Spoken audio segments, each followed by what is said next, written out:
Hello students, I am B.S. Kushwa and I welcome you all. Today we will discuss the examination, CSAT examination, which recently happened on 4th October 2020. So I call it CSAT 2020.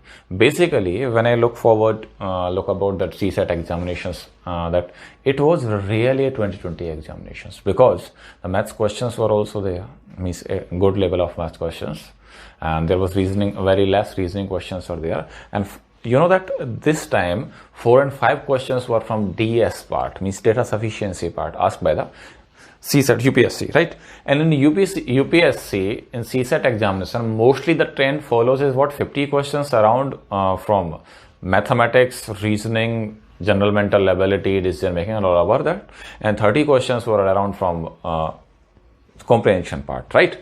But this time in 2020 there were 55 questions from mathematics and reasoning and DS part and general mental ability. There was no question of decision making, and 35 questions were from comprehension part. So we'll discuss one by one the each and every question of mathematics and reasoning and come to know that what is the answer. So first question there was, which I have, is the how many number of zeros were asked in that question. Some numbers are given in product multiplication form, and question asked about the how many zeros are there at the end of the values.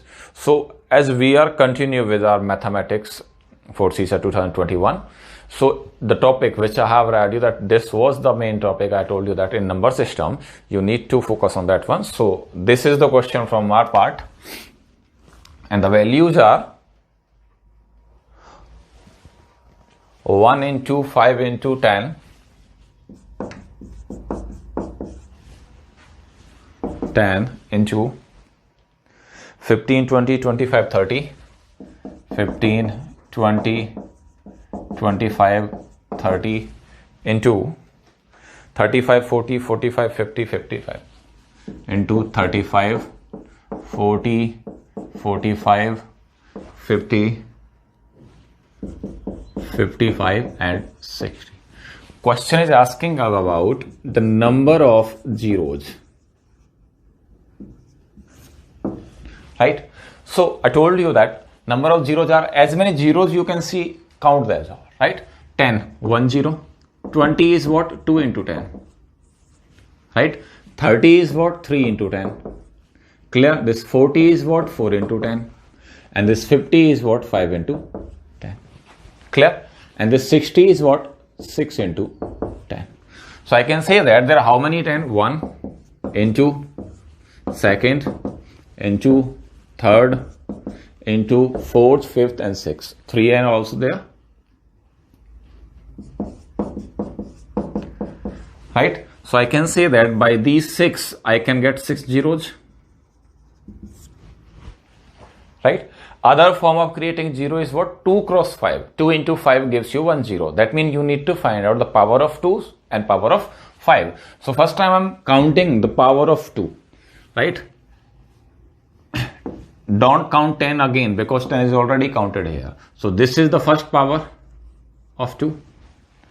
Again, this is 25, 35, no matter. This 4, it will give you what? 2 raised to 2, right? Coming with this one, this 6, again this is, you will get what? 2. So I can say that the 1 power, and here 2 power of 2, that means 1, 2, 1, 3, and 1 is what? 4. 2 raised to 4 are there. Clear? Now we are talking about the power of 5. If we get power of 5 more than 4, right? So there is no need to count more powers because we have only 4 times 2. That means we can create only 4 zeros. We can create 4 pairs maximum, right? So 1 5 from here, 3 into 15, sorry, 3 into 5. Clear? There is what? 2 5, 5 into 5. So 1 2 3 4, 4 are completed, and they again here we have 5, right? So there are more than power. So I can say that 5 raised to 4 into 5 raised to n. I am not writing the value of n, but I can create how many pairs? 4 pairs. 4 pairs means what? 4 0. And there is no other way of creating zero. Zeros can be created by 2 into 5, or if direct zeros are given, we need not to break down that 0 into 2 into 5. So 6 0 plus 4 0 overall is what? 10 zeros. So your answer is what? 10 in that question, right? I don't know the set one is what, but this is the question number 7. Clear? So you need to do what? Directly count down the zeros. After that, count out that what, how many powers of 2 and how many powers of 5. Which power has the less value will give you the number of zeros. Means you need to create the pairs. Clear?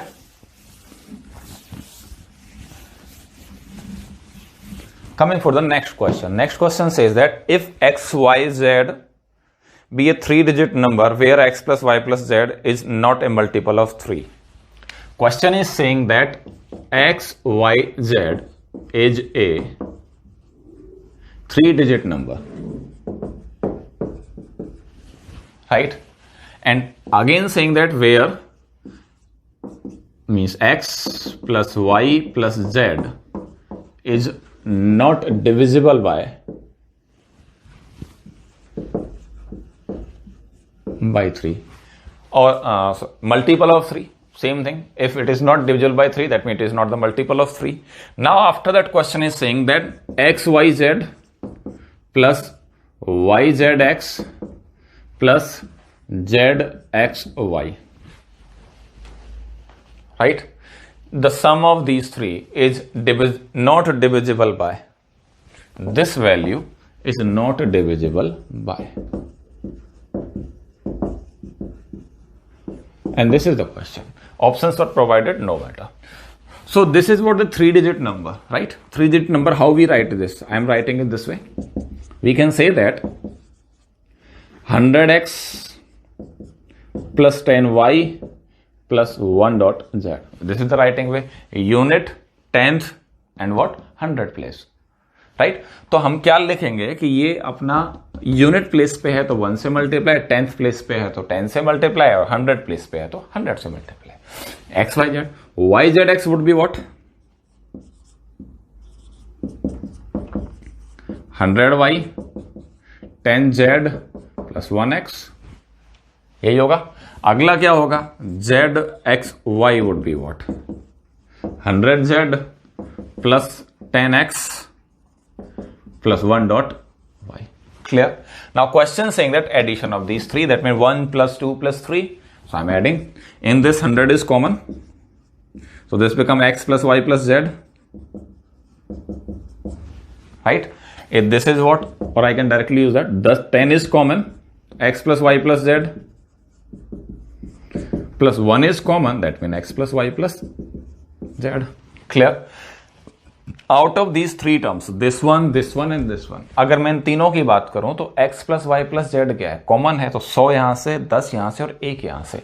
तो मैं कह सकता हूं कि x y z plus y z x plus z x y is equal to 100 plus 10 110 and plus 111, मतलब 111 x plus y plus Z.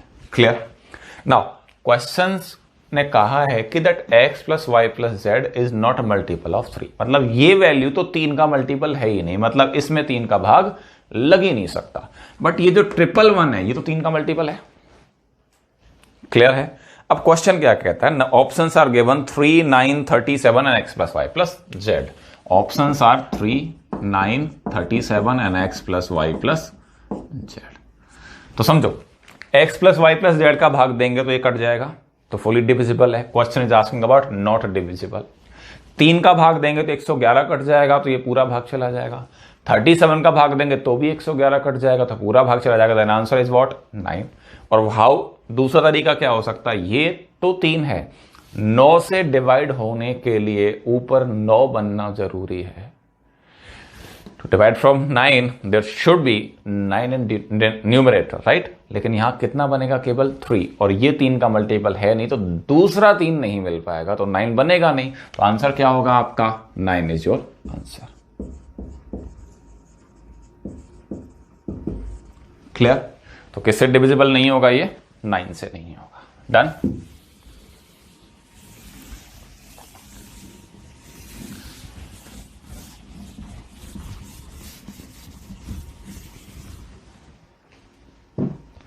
Next question कहता है P Q R and S be natural number such that, ये तो बहुत आसान है, आप लोगों ने डायरेक्ट कर भी लिया होगा।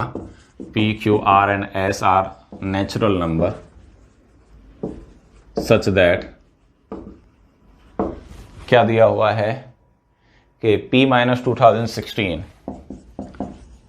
2016 is equal to Q plus 2017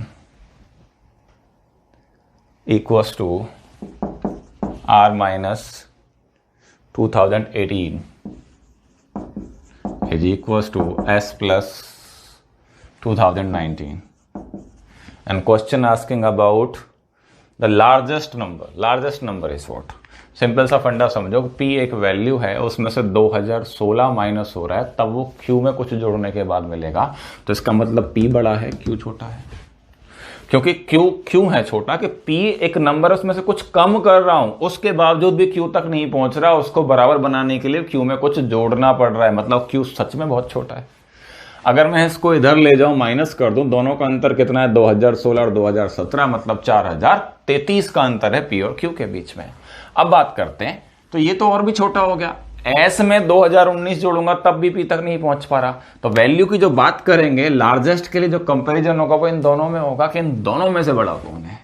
अब यहां समझो कि दोनों ही एक दूसरे के बराबर हैं, लेकिन कब है, जब पी में से 2016 घटाता हूं और आर में से 2018 घटा रहा हूं, तो ये वैल्यू बड़ी होगी, तभी तो ज्यादा घटा के बराबर में आ रहा है। दैट मीन आई कैन से दिस पी माइनस 2016 बराबर है आर माइनस 2018 के। तो अगर मैं ट्रांसफर करूं तो समझो, अगर मैं आर को इधर लाऊंगा, अगर मैं पी माइनस आर निकालना चाहूं तो 16 उधर जाएगा, तो माइनस का 2 बचेगा। दैट मीन मेरा वैल्यू डिफरेंट है, तो आर माइनस पी होगा तब 2 मिलेगा, तो कौन बड़ा हो जाएगा, आर। तो मैं कह सकता हूं लार्जेस्ट इज व्हाट, आर।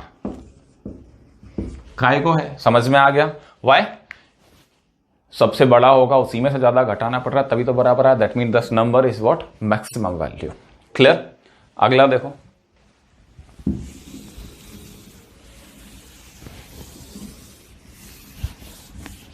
अगर स्मॉलेस्ट की बात होती तो जिसमें सबसे ज्यादा जुड़ा हुआ है दैट इज स्मॉलेस्ट वैल्यू। सबसे ज्यादा ऐड किस में किया हुआ, 2019 किस में किया हुआ है, एस में, तो स्मॉलेस्ट नंबर क्या होता है अपना, एस होता। अगला क्वेश्चन कहता है how many 5 digit prime numbers can be obtained by using all the digits 1 2 3 4 and 5। 1 2 3 4 and 5, इन 5 डिजिट का यूज करना है। And question saying that repetition is not allowed, मतलब you can not use 1 digit again. Clear. ये पांचों के पांचों एक नंबर में आनी ही चाहिए, 5 डिजिट का एक नंबर बनना चाहिए। जैसे मैं बनाता हूं कोई भी नंबर 5 2 3 4 1, ये भी एक नंबर है। ऐसे ही आप 1 2 5 4 3 बना सकते, तो ऐसे बहुत सारे नंबर बनेंगे। क्वेश्चन चाह रहा है कि उन नंबरों में प्राइम कितने होंगे, वो आपको बताना है। तो देखो, जब नंबर बनेगा तो एक 5 डिजिट्स आएंगी, और मैं इतना सिंपल देख सकता हूं कि 5 4 9 और 3 12 और 2 14 और 1 15। 15 मतलब 3 का डिविजिबिलिटी रूल्स लागू है। तो जो भी नंबर बनेगा उसमें 5 डिजिट्स आएंगे, ये पांचों डिजिट्स होंगे, and sum of the digits is what, 15, and 15 is fully divisible by 3। That mean जो भी नंबर बनेगा हमेशा 3 से डिवाइड होगा, और जब वो हमेशा 3 से डिवाइड होगा तो that can not be A prime number, तो वह अभाज्य संख्या नहीं हो सकती। That mean the number of prime numbers can be formed by these 5 digit is 0। Clear, good. We'll move to the next one.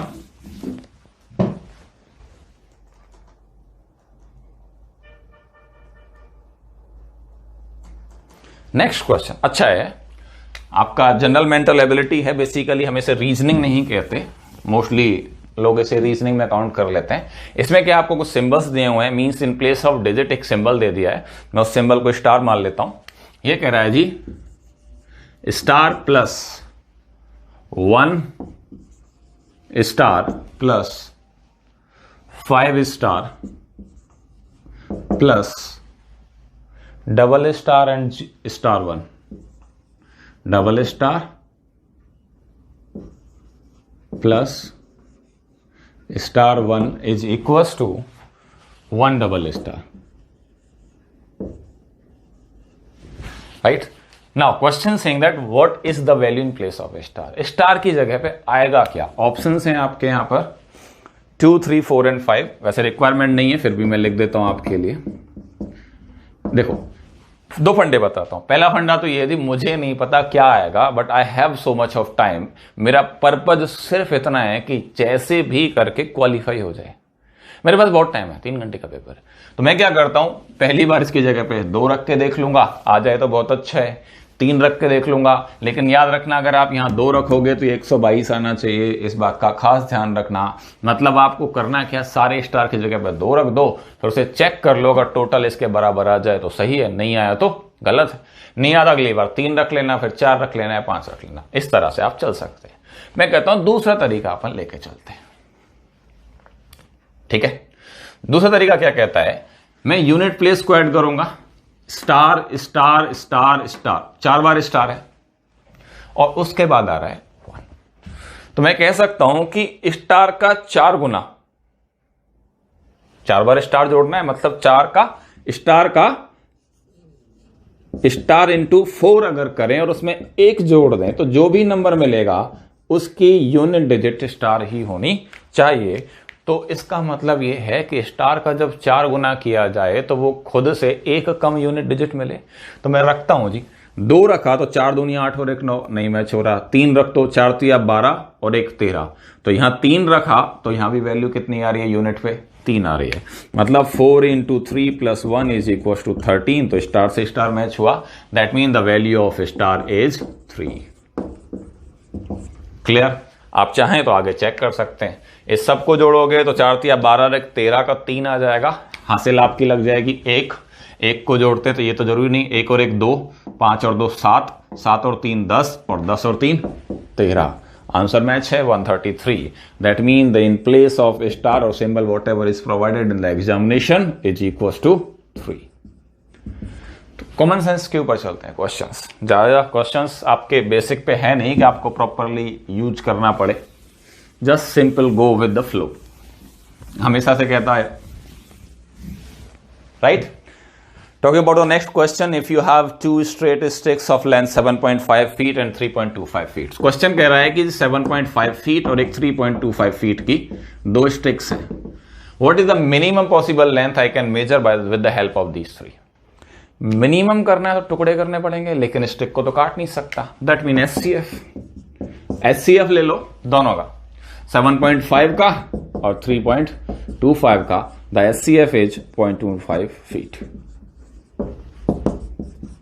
और यही आपका क्या कहलाएगा, आंसर। किया हुआ है, टुकड़े करने पड़ेंगे, मिनिमम चाहिए। मिनिमम मतलब छोटा होगा, आंसर्स होगा जो दोनों से कॉमन होना चाहिए। मैंने बताया एचसीएफ का मतलब होता है कॉमन चीज जो दोनों की हेल्प से मिलकर निकाली जा सकेगी। कॉमन होगा दोनों में, स्मॉलेस्ट वैल्यू है तो एचसीएफ निकालते हैं, लार्जेस्ट वैल्यू होती तो मीन्स आंसर अगर हमारा बड़ा होता तो हम क्या निकालते हैं उससे।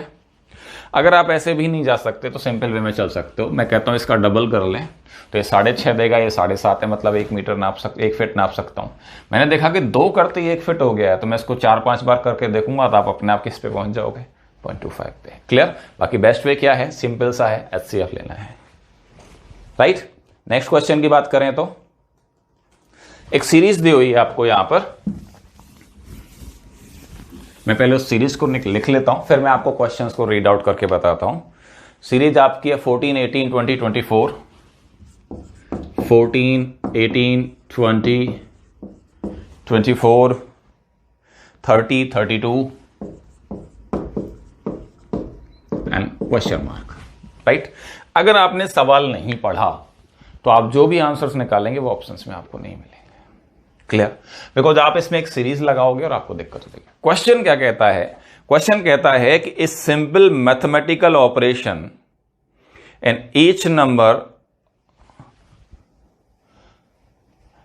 Of the sequence this given in a results in a sequence with respect to prime numbers, that is the key point of the question। Prime number की बात कर रहे हैं, मतलब अभाज्य संख्याओं के रेस्पेक्ट में सीरीज तैयार की गई है। तो जी हम देखते हैं ये है क्या, 13 + 1। 13 के बाद अगला प्राइम नंबर आता है आपका 17, उसमें 1 जोड़ दिया, 17 + 1। 17 के बाद आपका आता है 19, उसमें एक जोड़ दिया तो 19 प्लस 1। तो मैं क्या कर रहा हूं, अगला प्राइम नंबर ले रहा हूं, उसमें एक जोड़ रहा हूं। तो सिंपल फंडा देखते हैं। 24 क्या है, 23 प्लस 1, 23 के बाद क्या आएगा आपका 29, 31 एंड 37। 37 आपका प्राइम है, इसमें एक और जुड़ जाएगा तो आंसर क्या आएगा आपका 38। क्लियर है? डन। नेक्स्ट क्वेश्चन चेक करते हैं अभी। तो सारे क्वेश्चंस आसान है, कोई भी टफ नहीं है ऐसा अभी तक। तो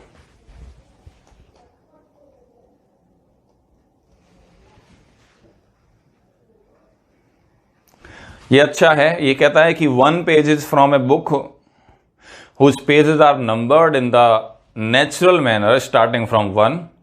the sum of the numbers of the remaining page is 195। Sum for remaining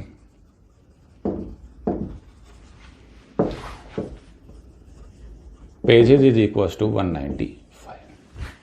clear? तो आपको बताना है कि कौन सा पन्ना फाड़ दिया गया।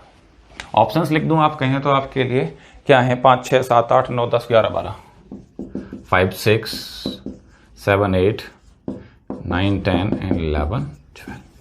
ये 4 आपके ऑप्शंस हैं। क्लियर? सवाल क्या उसका समझते हैं। सवाल कह रहा है कि किताब है, उसमें कुछ पन्ने हैं, पेजेस हैं, नॉर्मल वे में जैसे होते हैं, एक से स्टार्ट किया, उसमें से एक पेज हमने, एक पन्ना हमने फाड़ दिया। एक पन्ना जब आप फाड़ते हो उसके दोनों तरफ पे 2 नंबर राइट डाउन किए होते हैं, राइट। वो दोनों नंबर जब हट गए हैं तो जो बचे हुए पेज नंबर्स हैं उन सबके नंबर्स का अगर सम किया जाए तो 195 मिलता है। We need to know that question wants to know that कौन सा पेज फाड़ा था, और जो पेज फाड़ा था उस पे नंबर्स क्या थे, 5 6 थे, 7 8 था, 9 10 था और 11 12 था। क्लियर? अब बात करते हैं कि उस बुक का आखिरी पेज पे कोई नंबर लिखा होगा। अगर मैं उस तक के सारे नंबरों को जोड़ दूं तो 195 प्लस फटा हुआ पन्ना, इनमें से कोई एक का टोटल उस टोटल के बराबर होगा जो आखिरी है।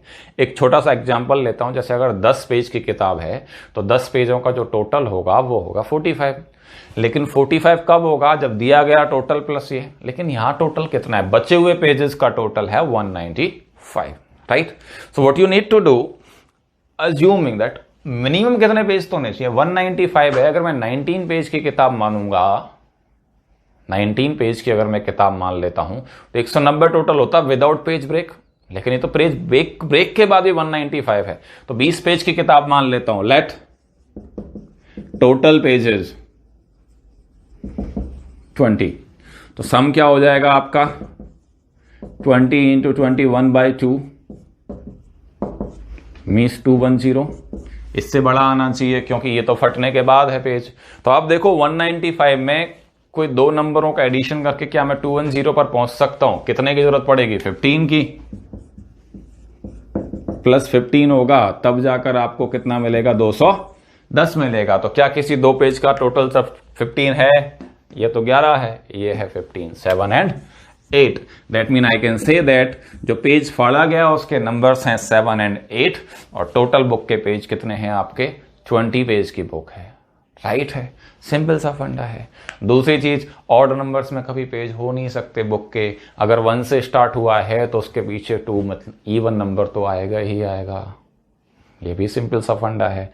तो 19 पेज की बुक हो नहीं सकती, 20 पेज की बुक आप मान रहे हैं। हम क्यों मान रहे हैं, क्योंकि 20 पेज इससे बड़े आ जाएंगे तो हम चेक करते हैं क्या ऐसा पॉसिबल है।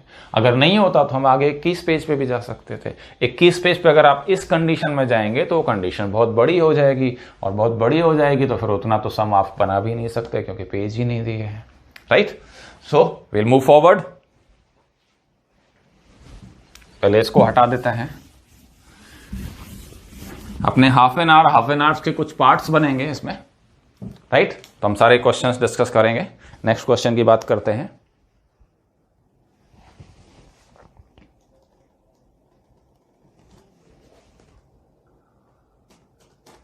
क्वेश्चन है A3BC, एक 4 डिजिट नंबर है A3BC। क्लियर? एक और नंबर है that is DE2F, DE2 and F। Clear? सवाल कह रहा है कि इन दोनों को जोड़ने पर जो नंबर मिला है 15902, right.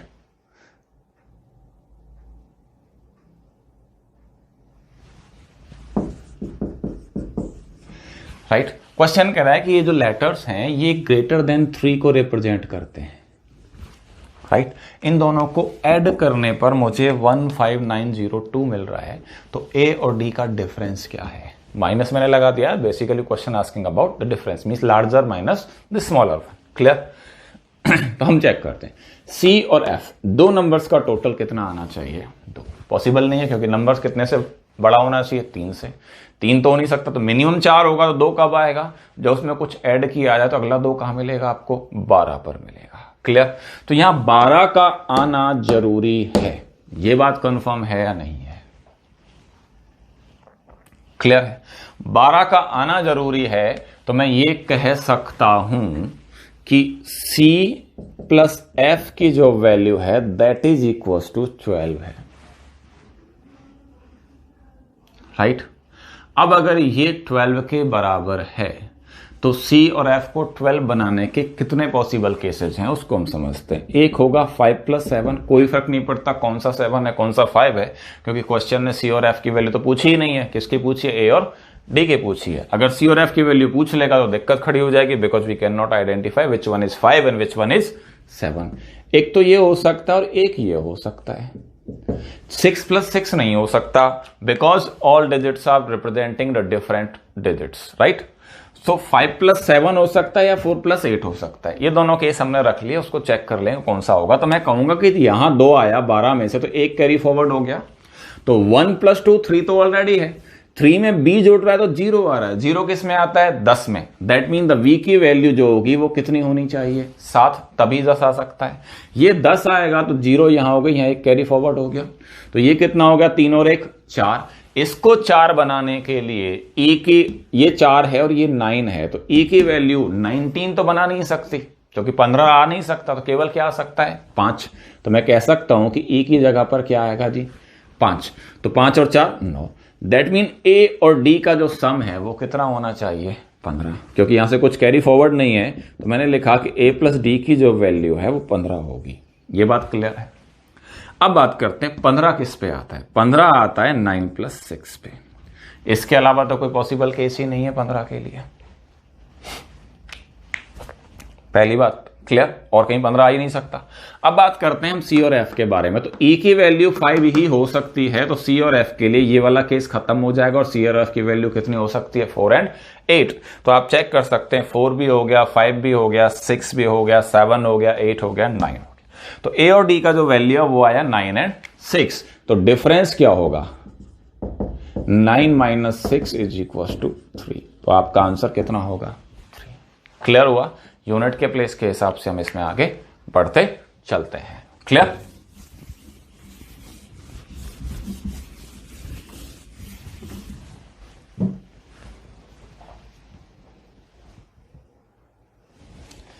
Next question says it,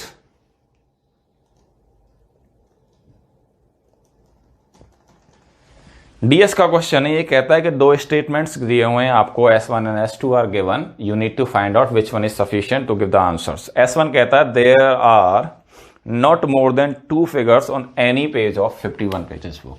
मतलब 51 पेजेस बुक है,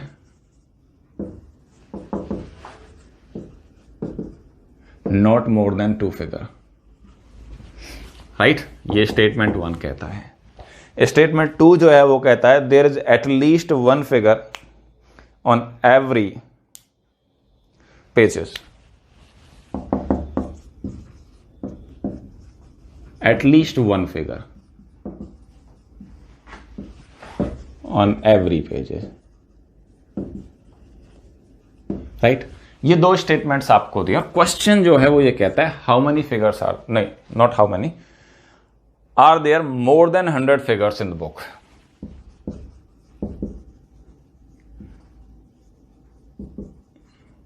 Are there more than 100 figures in a book?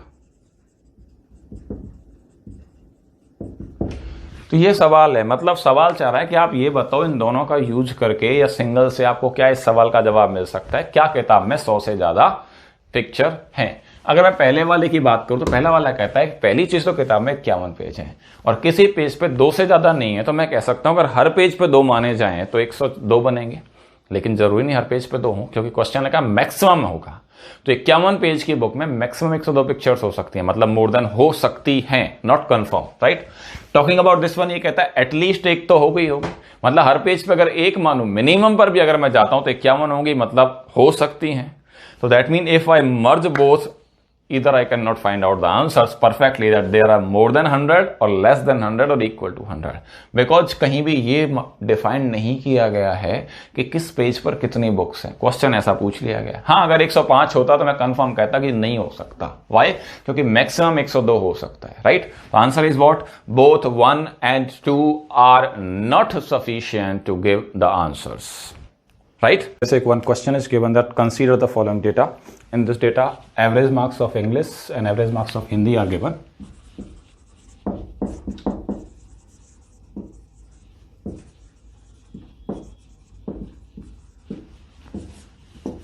Right? For boys and girls.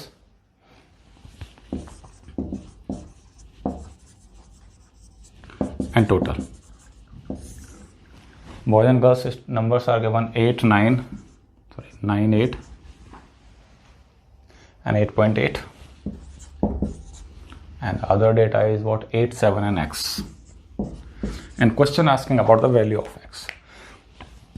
So I told you that in mixture and allegations, this is marks are given 9 marks for girls, 8 marks for boys, and the total average is 8.8. Allegation we can use, we can say that this is girls, this is boys, average is 8.8, that means 0.8 and 0.2, point cancel, 4 2 4 जा and 2 1 जा, that means 4:1, 4:1 जो अनुपात है वो है girls और boys का। Girls का नंबर कितना है? 8, तो x जो होगा, x होगा 8 into number of girls is 4 plus 7 into number of boys is what? 1 divided by total is 4 plus 1 equals to 5. This is 32 plus 7, 39 by 5, which is equals to 7.8, and that is your value of x, right?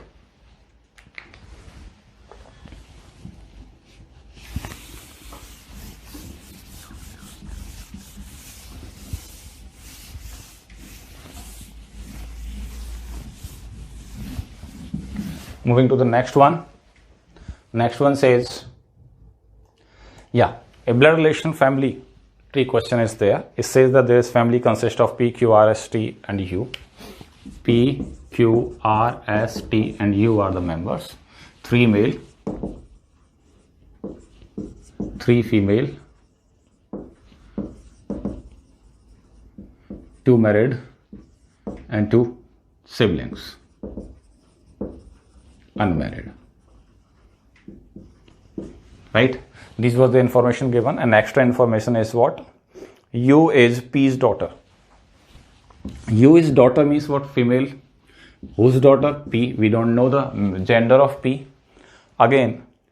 And Q is R's mother-in-law, and Q is mother-in-law, that means plus mother-in-law means what? A male person is there and married to R, and R is female, right?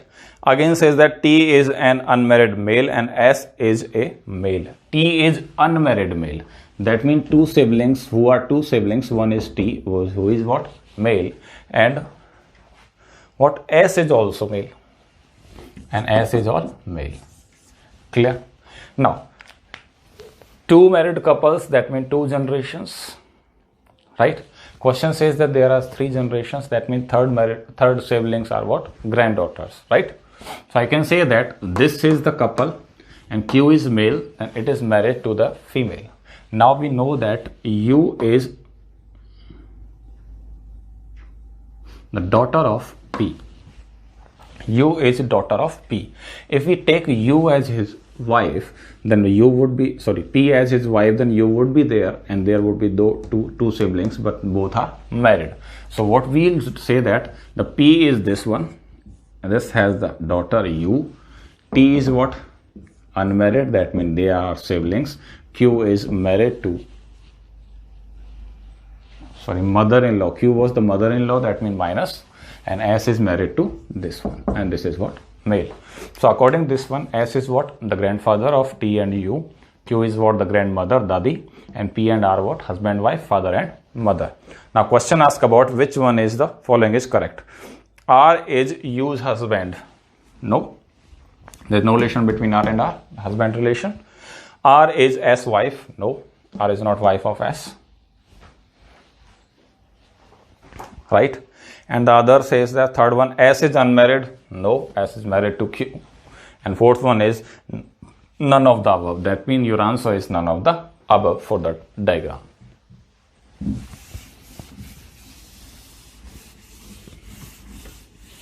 Clear? Move to the next one. Question says in a particular year, 12th January is Sunday.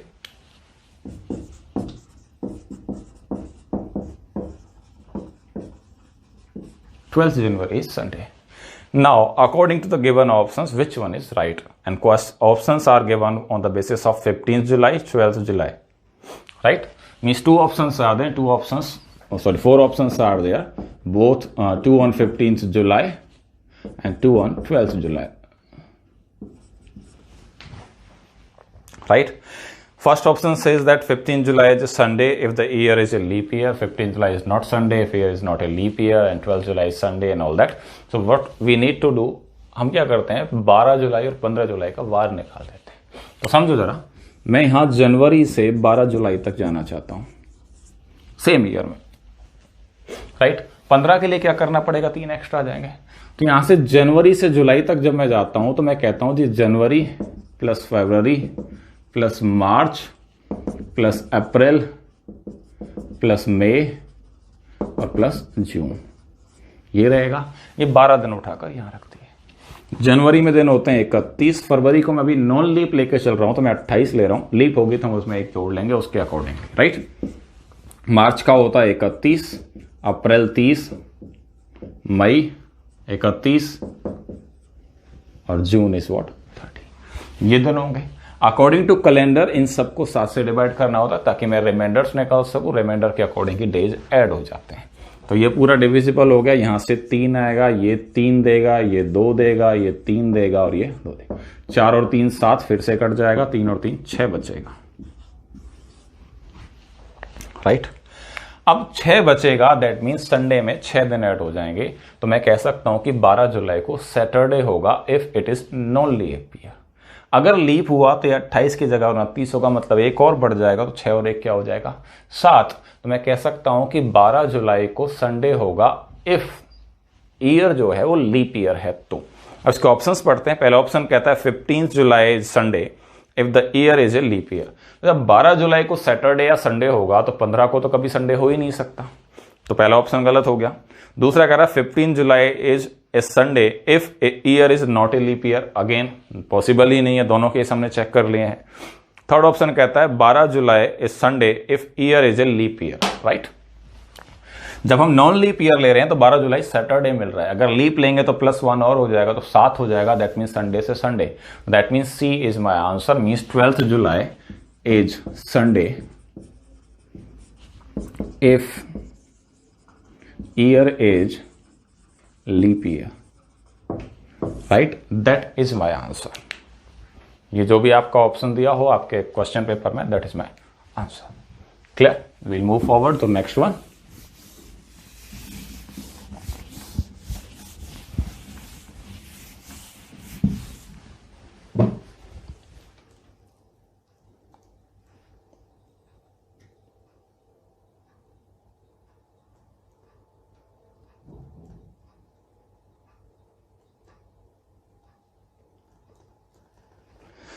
Again, DS question is there. 2 statements of S1, S2 are provided.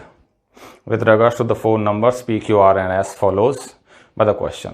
पहला statement कहता है R is greater than P as well as Q.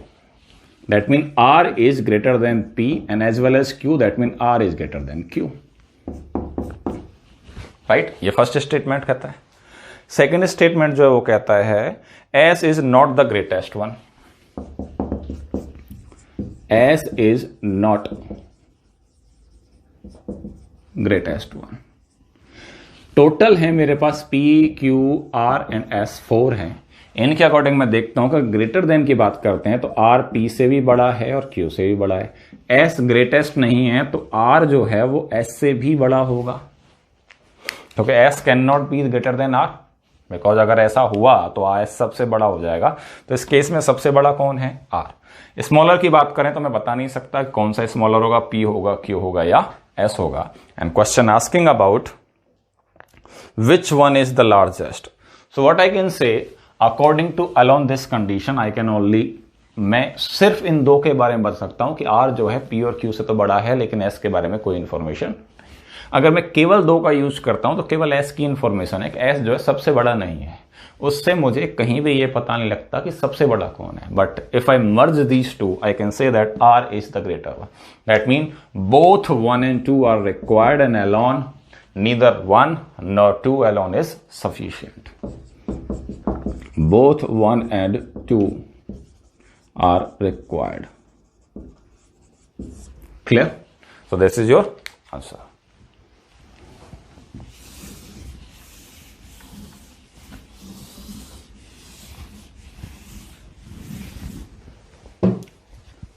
Move to next one. Again the DS question. This is third one, right? Two statements provided. N is a prime number. First one says that N is a prime number. बहुत अच्छी बात है, कोई दिक्कत नहीं. अभाज्य संख्या. N leaves remainder of 1 when divided by 4. N leaves remainder 1 when divided by 4. कोई दिक्कत नहीं, बहुत सारे नंबर्स मिलेंगे आपको. ऐसे सारे नंबर ही होते हैं जो 1 देते हैं या 3 देते हैं, राइट. क्वेश्चन कहता है if n is a unique natural number between 10 and 20 then this is unique natural number 1 and 20, 10 and 20, right. तो सॉल्व करने के लिए हम क्या करते हैं, इसके अकॉर्डिंग बात करें तो सारा नेचुरल नंबर्स ओपन है. इसके अकॉर्डिंग बात करें सारे, वो कह रहा है 10 और 20 के बीच होना चाहिए. तो इसके अकॉर्डिंग बात करते हैं 10 और 20 के बीच में 11 आता है, 13 आता है, 17 आता है और 19 आता है. क्लियर. तो इससे तो मुझे कहीं पता ही नहीं चल रहा कि वो नंबर क्या है, because according to question this number is what? Unique. So alone 1 is not sufficient. Now we are talking about the second one. This says that n leaves remainder 1 when divided by 4. तो 10 और 20 के बीच में ऐसे numbers जिनको 4 से भाग देने पर 1 बचेगा, वो ये दोनों नंबर्स हैं. यहां भी यूनिक नहीं मिला. That means 2 alone is not sufficient. अगर मैं दोनों को मर्ज कर दूं तब भी कोई फर्क नहीं पड़ता. That means both are not sufficient.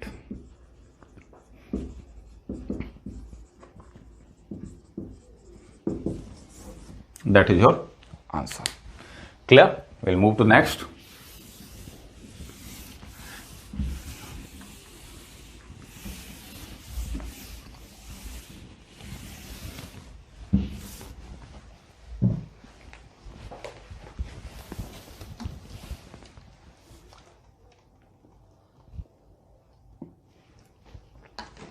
Again, DS question. Two statements are provided.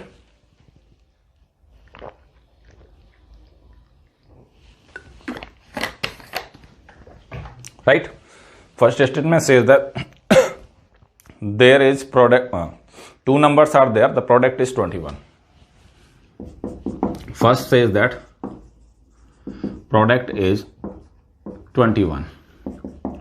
Second says that sum is 10. Sum is 10. And question asking the what are the two numbers? What are the two numbers? If I talk about the first statement, the 21 can be obtained by 7 into 3 and 21 into 3, 1. So by this alone, we cannot identify. When we talk about the 10 sum could be what? 1 plus 9, 2 plus 8, 3 plus 7, more than numbers are there. If we merge both, the product is 21 and sum is 10. This is the only condition which is satisfying the both one. That means both are required. Both are required. And my answer is what? 7 and 3.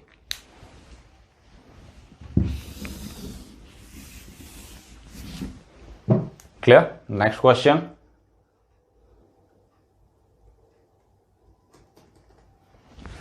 Next question is the question from the direction. It says that a man walks down the besides of his house straight 25 meters.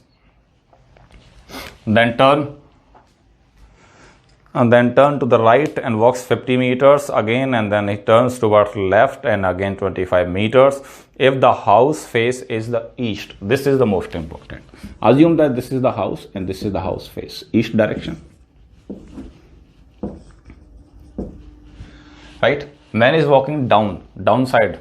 That means this way. He started walking from this point, I'm assuming. So I can say that the man start walking in the west direction, means paschim. So starting from this one, this is house. West में कितना चलता है? 25 meters. After that he takes right. Right means upward direction, 50. Then he takes left and towards 25 meters. This is his last point. And question asking about the distance from his house. Clear? What I'll say, we'll make a right angle triangle. This is 90 degree. This is 25. तो ये भी 25 होगा. Total मिलाकर यहाँ से यहाँ तक कितना हो गया? 50. ये 50 है तो ये भी 50 होगा. तो ये डिस्टेंस जो होगी वो होगी लंब स्क्वायर प्लस आधार स्क्वायर, मीन्स 50 का स्क्वायर प्लस 50 के स्क्वायर का under root. So I can say that the distance is 50 square plus 50 square is equals to 2 into 50 square. Right? 2 into 50 square.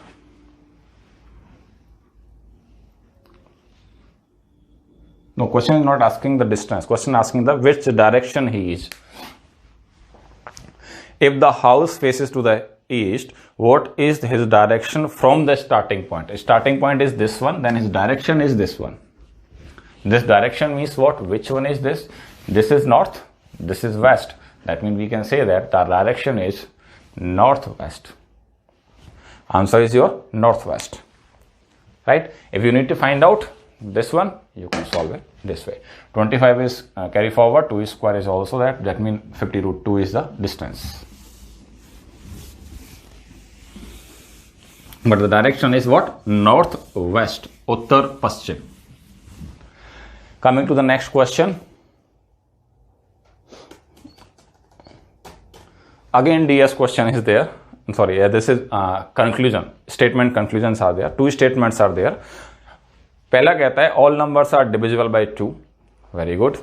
दूसरा कहता है all numbers are divisible by 3. That means all numbers, I can say that all numbers are divisible by 2 and 3 both. Whenever the number is divisible by 2 and 3 both, that means it is fully divisible by 6. But we are not sure about 4, but we are sure about 6. 6 से तो भाग जाएगा ही जाएगा. And conclusion are provided. First conclusion says that all numbers are divisible by 6. This is the right one. Second says that all numbers are divisible by 4. 4 का confirm नहीं है. 2 से हुआ है, 4 से हो ये जरूरी नहीं है.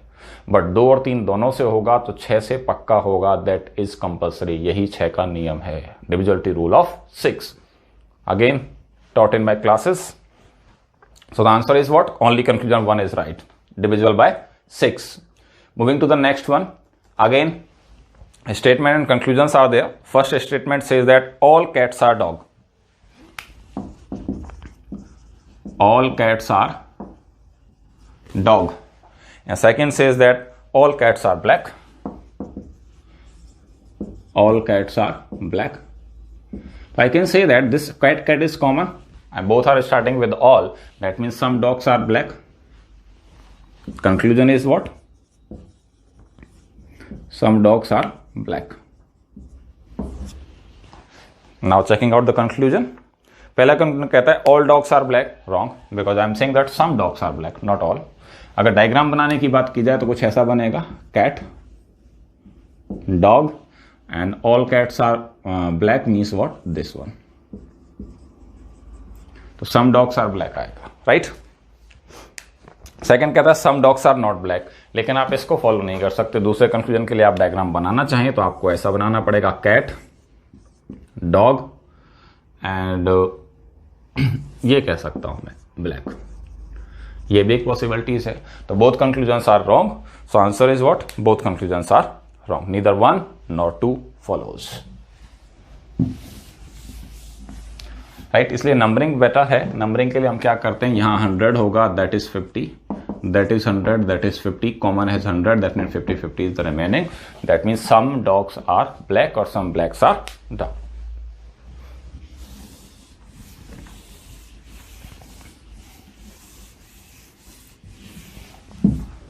Right, moving to the next one. Wow, sequence है, सिंपल है, कोई दिक्कत नहीं। एक सीक्वेंस दिया हुआ और आपसे पूछा हुआ है that how many odd numbers are followed by the odd numbers in the above sequence. आपको बस ये बताना है कितनी विषम संख्या है जिनके तुरंत बाद भी एक विषम संख्या ही आती है। तो उसको हम चेक करेंगे। तो 5 है पहला, 5 के बाद तुरंत 1 आ रहा है, तो ये एक पहला नंबर हो गया। 1 के बाद 4 है, तो 1 काउंटिंग में नहीं आएगा, तो only 1 number is there.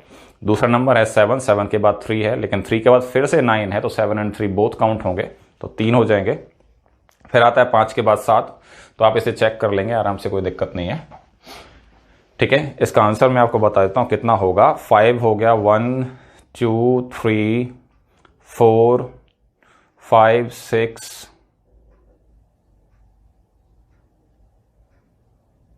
6 is your answer,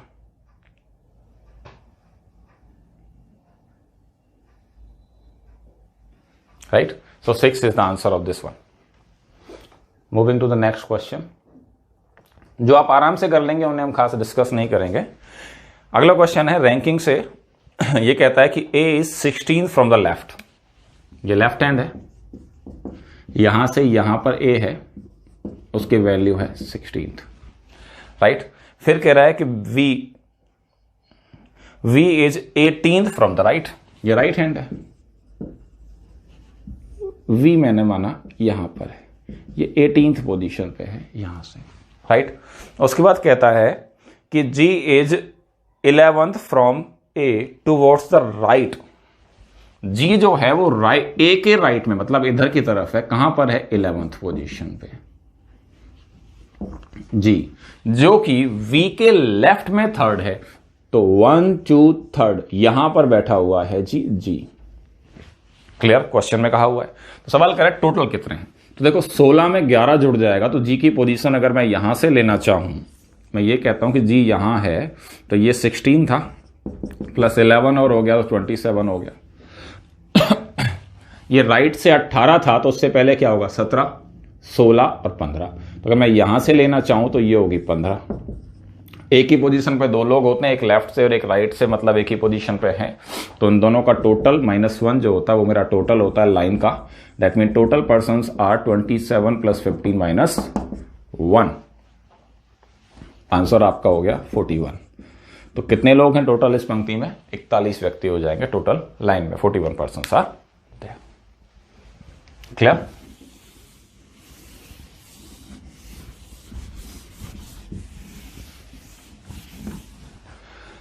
next question,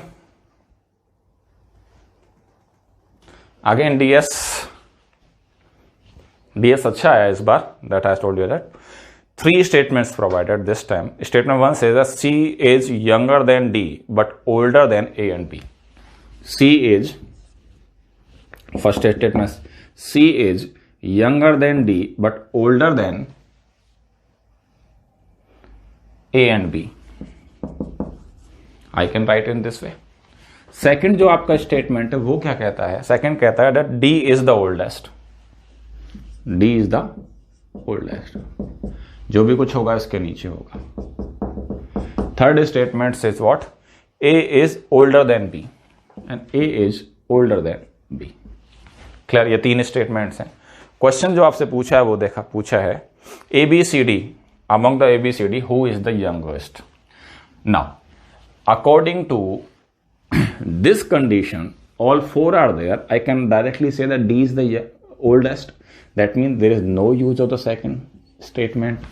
So in my any answer, second is not required. Now talking about this one, we know that there are 4 positions for 4 persons. The eldest one is covered by D, second position is by C. Now there is fight between A and B. We cannot solve with the help of only one, that who is younger out of A and B. Out of this I can say that B is younger than A, but we cannot assume that there is no person younger than B, because third statement only provide about that A is elder than B. अगर मैं पहले और तीसरे को मिला दूं तो मुझे A और B का सीक्वेंस मिल जाता है और वो कहता है कि A बड़ा है B छोटा है, तो सबसे छोटा कौन कहलाएगा? B. That mean 1 and 3 are required. इन दोनों को मिलाने से मुझे आंसर मिला है, तो that mean 1 and 3 are required to find out your answer. Clear? Next question अच्छा है, सिंपल वे में काउंट करोगे तो भी बढ़िया है. ये कहता है कि 1 से 100 के बीच में ऐसे कितने नंबर्स हैं, how many integers are there between 1 and 100 which have 4 as a digit but not divisible by 4.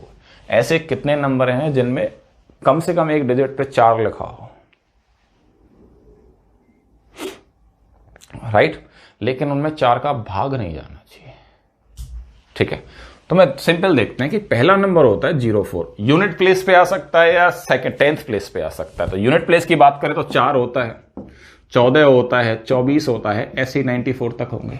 मतलब टोटल 10 नंबर है, लेकिन इनमें से वो हटाने पड़ेंगे जिनमें 4 का भाग जाए. तो देखो 4 में जा रहा है, 4 के बाद 24 में जा रहा है, 14 में नहीं जा रहा.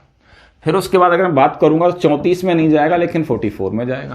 तो मैं कह सकता हूं कि इन 10 में से 5 में तो जाएगा और 5 में नहीं जाएगा. तो मेरे आंसर का पहला पार्ट आ गया 5 नंबर्स. कौन से वाले 5 हैं? यूनिट डिजिट वाले. अब अगर 10th प्लेस पे 4 की बात की जाए तो वो 40 से स्टार्ट होगा और 49 तक जाएगा, राइट है?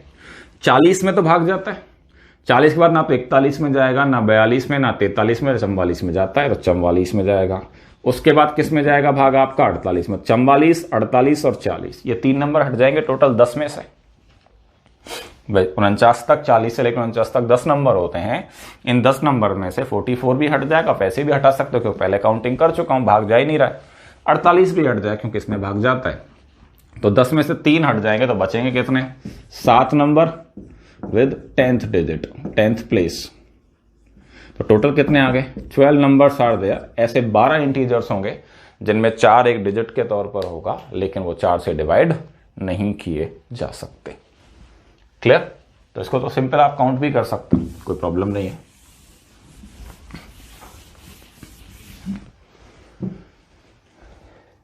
Moving to the next one. Geometry का मेंसुरेशन का क्वेश्चन डाला है, बस थोड़ा अलग तरीके से डाला, हल्का सा चाहिए, ज्यादा मेंसुरेशन नहीं है, देखने में मेंसुरेशन. वो कहता है एक्स और वाई जो है वो वॉल्यूम है, एक्स एंड वाई ये वॉल्यूम है. ठीक है? एम एंड एन मास है. मास मतलब वेट, वजन कितना है. किसके हैं? क्यूब्स के. 2 क्यूब्स हैं ए और बी, ये ए के लिए और ये किसके लिए है? बी के लिए. क्यूब ए और बी के बारे में दिया हुआ है, सॉरी ए और बी नहीं कहूंगा, पी और क्यू है. This is P and this is what? Q के लिए. मतलब क्या है कि पी का वॉल्यूम तो एक्स है और उसका मास कितना है? एम. क्यू का वॉल्यूम वाई है, उसका मास कितना है? एन. अब सवाल कहता है कि क्यू की जो साइड है वो पी से डबल है और क्यू का जो मास है वो भी पी के मास से डबल है. तो मैं कह सकता हूं कि जो एन है वो ट्वाइस ऑफ एम के बराबर है.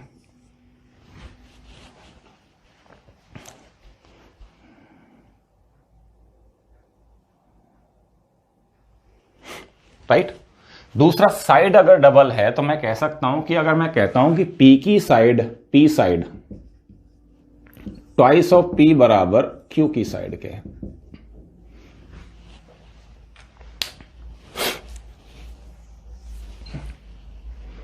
राइट? मान लेते हैं, सिंपल फंडा रखते हैं, तो अभी क्या कर सकते हैं, मैं कह सकता हूं पी की साइड 1 है तो क्यू की कितनी होगी? 2 होगी. तो इनके वॉल्यूम जो होंगे, इसका तो होगा 1 ही और इसका हो जाएगा 8. तो ये x है और ये कितना है? y. तो मैं कह सकता हूं कि x बराबर 1 है और y बराबर कितना है? 8. राइट? मास उसने दिया हुआ है कि n की जो वैल्यू है वो कितने के बराबर है? 2m के बराबर है. अब वो रिलेशन दे रहा है आगे कि u बराबर m बाई एक्स.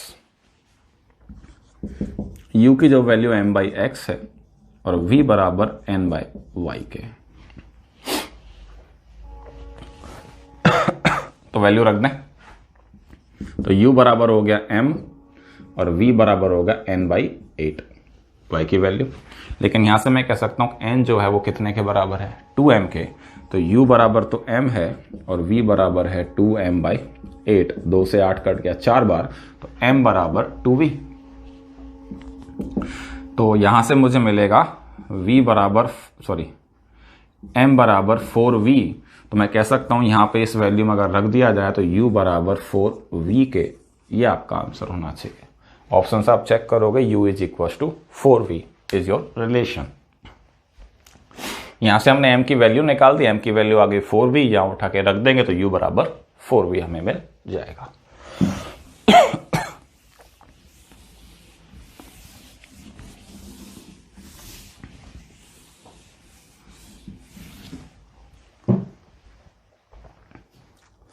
अगला क्वेश्चन कहता है कि average age of a teacher and 3 students is 20 years.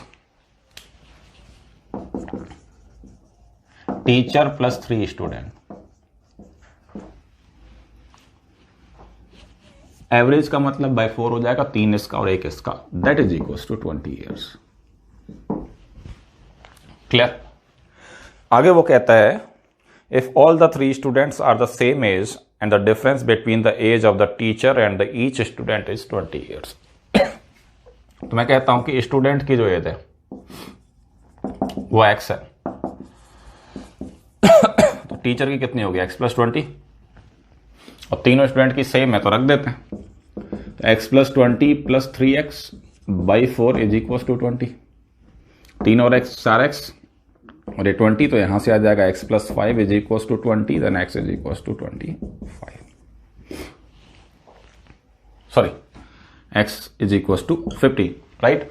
वो कह रहा है टीचर की एज चाहिए, तो टीचर की एज क्या होगी, 15 साल प्लस 20 साल का अंतर है, that is 35 years. That is the age of teacher. Clear.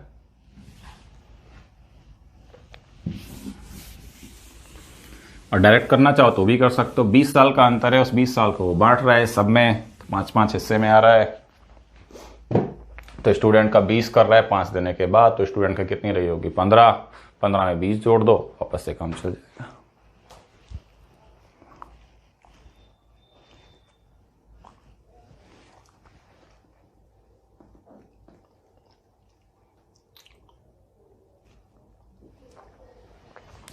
अगला क्वेश्चन कहता है कि प्रॉफिट एंड लॉस से है, that a person bought a car and sold it at rupees 3 lakh. तो SP is provided 3 lakh, right. If he incurred a loss of 20%, loss percentage is given 20% and asking about the CP.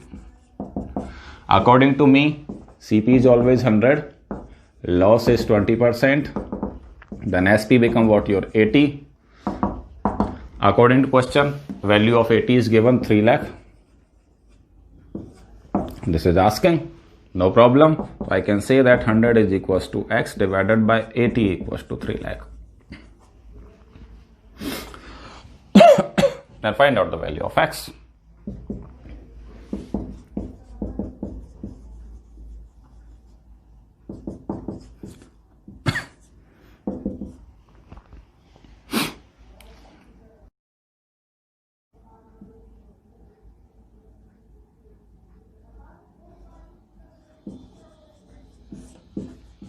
$3,75,000. That is your CP.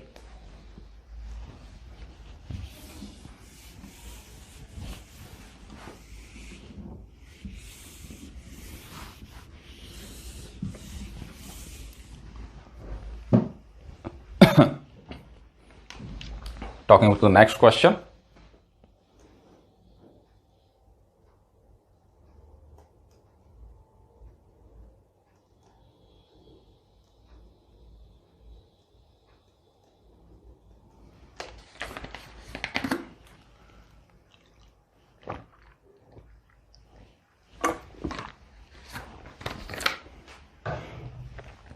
It is saying that a shop owners offers the following discounts options on the articles to the customers. 3 options दिए हुए हैं discounts के, फिर पूछ रहा है कि विच one is correct out of the given options. पहला ऑप्शन कहता है, पहला डिस्काउंट ऑप्शन कहता है सक्सेसिव डिस्काउंट है 10% का, 20% का, और उसके बाद में सर्विस टैक्स है. तो बात तो वही है ना, 10% डिस्काउंट देगा मीन्स 90/100 बचेगा, फिर 20 देगा दैट मीन 80/100 बचेगा, उसके बाद फिर 10% का टैक्स देगा तो दैट मीन अगेन 90/100 होगा. राइट. सर्विस टैक्स चुकाएगा, बचे हुए वैल्यू पर 10% उसका होगा, तो इसका 10% है, ये उसका सर्विस टैक्स वाला पार्ट है, तो ये सारा पार्ट उसका चला जाएगा. राइट. दूसरा जो केस कहता है उसमें उसने क्या किया है, डिस्काउंट ऑप्शंस को चेंज कर दिया. मतलब पहले 20 किया, बाद में 10 किया, क्या फर्क पड़ता है, और बाद में फिर से 10% है, तो दोनों तो सेम है बिल्कुल, बोथ ऑप्शंस आर सेम. अब थर्ड ऑप्शंस कहता है first he pays the tax, service tax of 10%, then he successive discount of 20% and 10%. Again इस बार क्या फर्क पड़ रहा है जी, कुछ नहीं पड़ रहा. इस बार जो डिस्काउंट है वो 90% में से दिया जाएगा. पहले जो डिस्काउंट्स थे 100 था, 100 में से 10% का डिस्काउंट देता था तो 90 बचता था, 90 में से फिर 20% का डिस्काउंट देता था तो 72 बचता था. इसका 10% वो सर्विस टैक्स चुकाता था, तो उसका सर्विस टैक्स जो बनता था वो बनता था 7.2 रुपए का. राइट. तो उसको जो वैल्यू एक्चुअल में पड़ रही है वो तो -10 होने के बाद ही पड़ेगी ना सर, ये पेमेंट करना ही है, तो ये सारे पेमेंट तो वो चुका चुका है, तो वो एक्चुअल में उसके लिए सेलिंग प्राइस कितनी पड़ रही है, जैसे वो अपना प्रॉफिट काउंट कर सकता था, वो पड़ रही है आपको 64.8.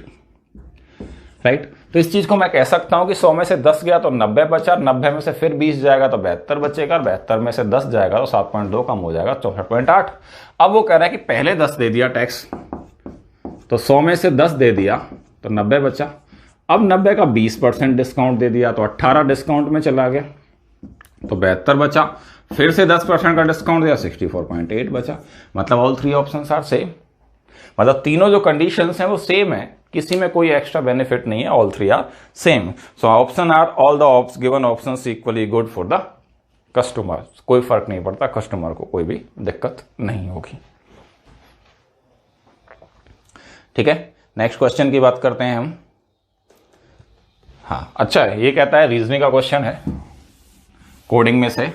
ये कहता है कि ए से लेकर जेड तक प्रत्येक ईच अल्फाबेट के लिए कुछ उसने नंबर्स असाइन किए हैं 1 to 26 and provided is what if GHI is equal to 1578.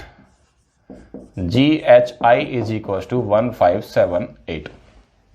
Second is what DEF is equal to 912. DEF is equals to 912 and now he is asking about ABC. Clear. तो GHI की बात अगर हम करते हैं तो G जो होता है अपना वैल्यू होता है 7, H की वैल्यू होती है 8 और I की वैल्यू होती है 9. तो मुझे अगर तीनों नंबर्स को लिखा जाए तो 789 होता है, लेकिन 789 मल्टीप्लाइड विद 2 कर दिया जाए तो 1578 आपको प्राप्त हो जाएगा. DEF की बात करते हैं तो ये होता है 456, इसको वापस से मल्टीप्लाई विद 2 कर दिया जाए तो 912 प्राप्त हो जाए. मीन्स नंबर्स लिख दो और मल्टीप्लाई बाय 2 कर दो तो ये होता है 123, इसको मल्टीप्लाई बाय 2 कर दोगे तो 246 and that is your answer. Clear. Coming to the next one.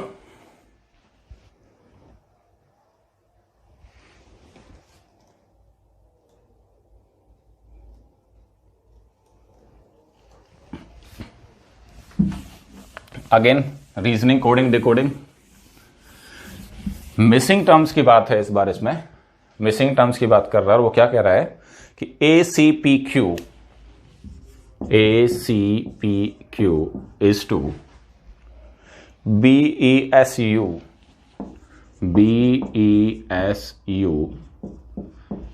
ocean with MNGI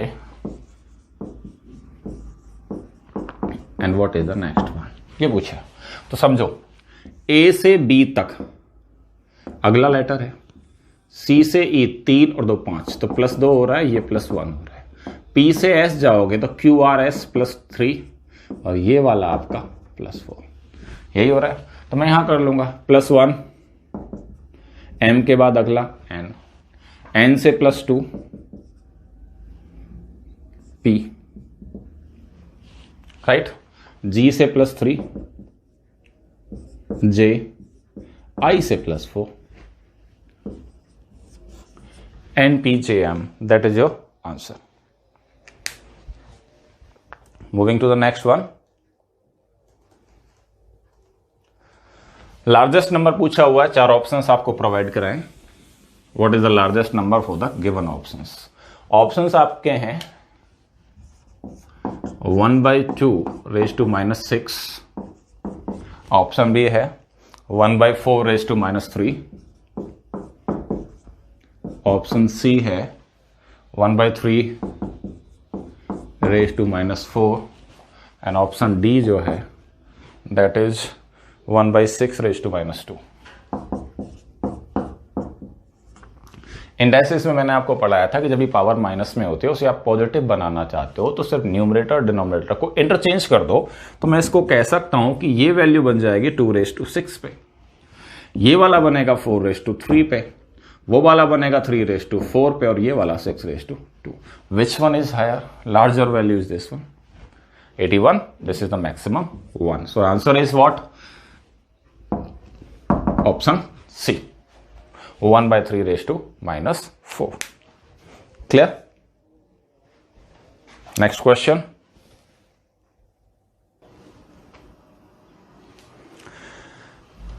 अगला क्वेश्चन कहता है that what is the greatest length x such that 3.5 meter and 8 3/4 meters are integral multiple of x. Means the x are the multiple of this one 3.5 the 3.5 and 8 3/4 is the multiple of x. You need to find out the value of x. That means what you need to do, x is what? The divisor of these two.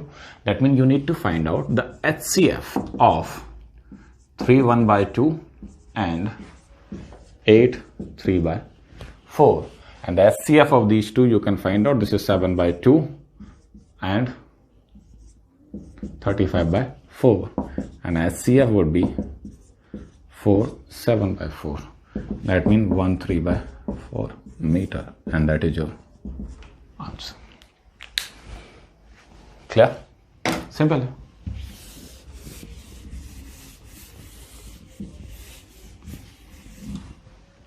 Next question. Next question में क्या है, data थोड़ा बड़ा है तो मैं आपको सिर्फ समझा देता हूं. नेक्स्ट क्वेश्चन में डेटा दिया हुआ है, एक ईयर्स हैं, birth rate and death rate दी हुई है, ईच एंड एवरी ईयर्स में पॉइंट्स में दी हुई है. And question asking that for which period was a natural growth rate maximum. किस पीरियड के लिए नेचुरल ग्रोथ रेट मैक्सिमम है? तो देखो, जन्म हुआ और कुछ मर गए, तो बचा हुआ जो डिफरेंस है वही तो आपको ग्रोथ रेट देगा. तो जो डिफरेंस है, जिसमें डिफरेंस ज्यादा है वही आपका ग्रोथ रेट मैक्सिमम देगा.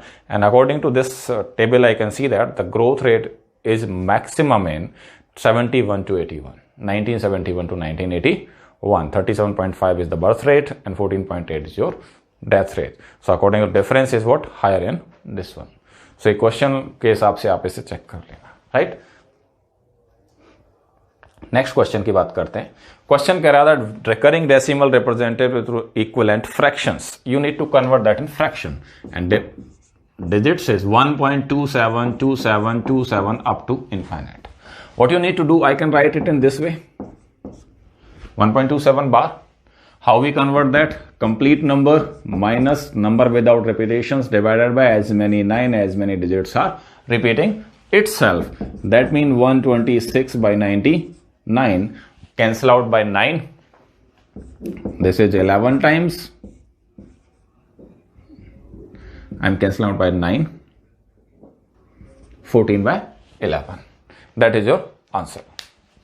If you divide it again, you will get 1.272727 again and again. Clear? So answer is 14/11. Means simple fraction of 1.27 is.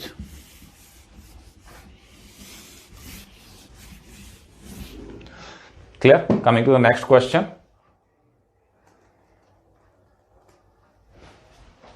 What is the least 4-digit number when divided by 3, 4, 5, 6 leaves remainder 2? divided by 3, 4, 5 and 6, and remainder should be equals to 2, and number is what? 4 digit least number, right? 4 digit least number is what? 1000. Clear? We need to divide this number by 3, 4, 5 and 6. That means we need to take the LCM. Number system में पढ़ा है आप लोगों ने. 3, 4, 5, 6 का जब हम LCM लेंगे तो हमें जो LCM मिलेगा वो मिलेगा 60. दैट मीन जो भी नंबर है उसको 60 से डिवाइड करना है. ठीक है, 61 जा 60, 40 आ गया, दैट इज 0 काम में आ जाएगा आपके. 6 टाइम्स जाएगा, 360 हो जाएगा, रिमेनिंग इज व्हाट? 40. फिर मैंने आप लोगों को बताया था कि रिमाइंडर को उस नंबर में से माइनस कर दो, तो 1000 minus 40 is equal to 960. That is the number which is fully divisible.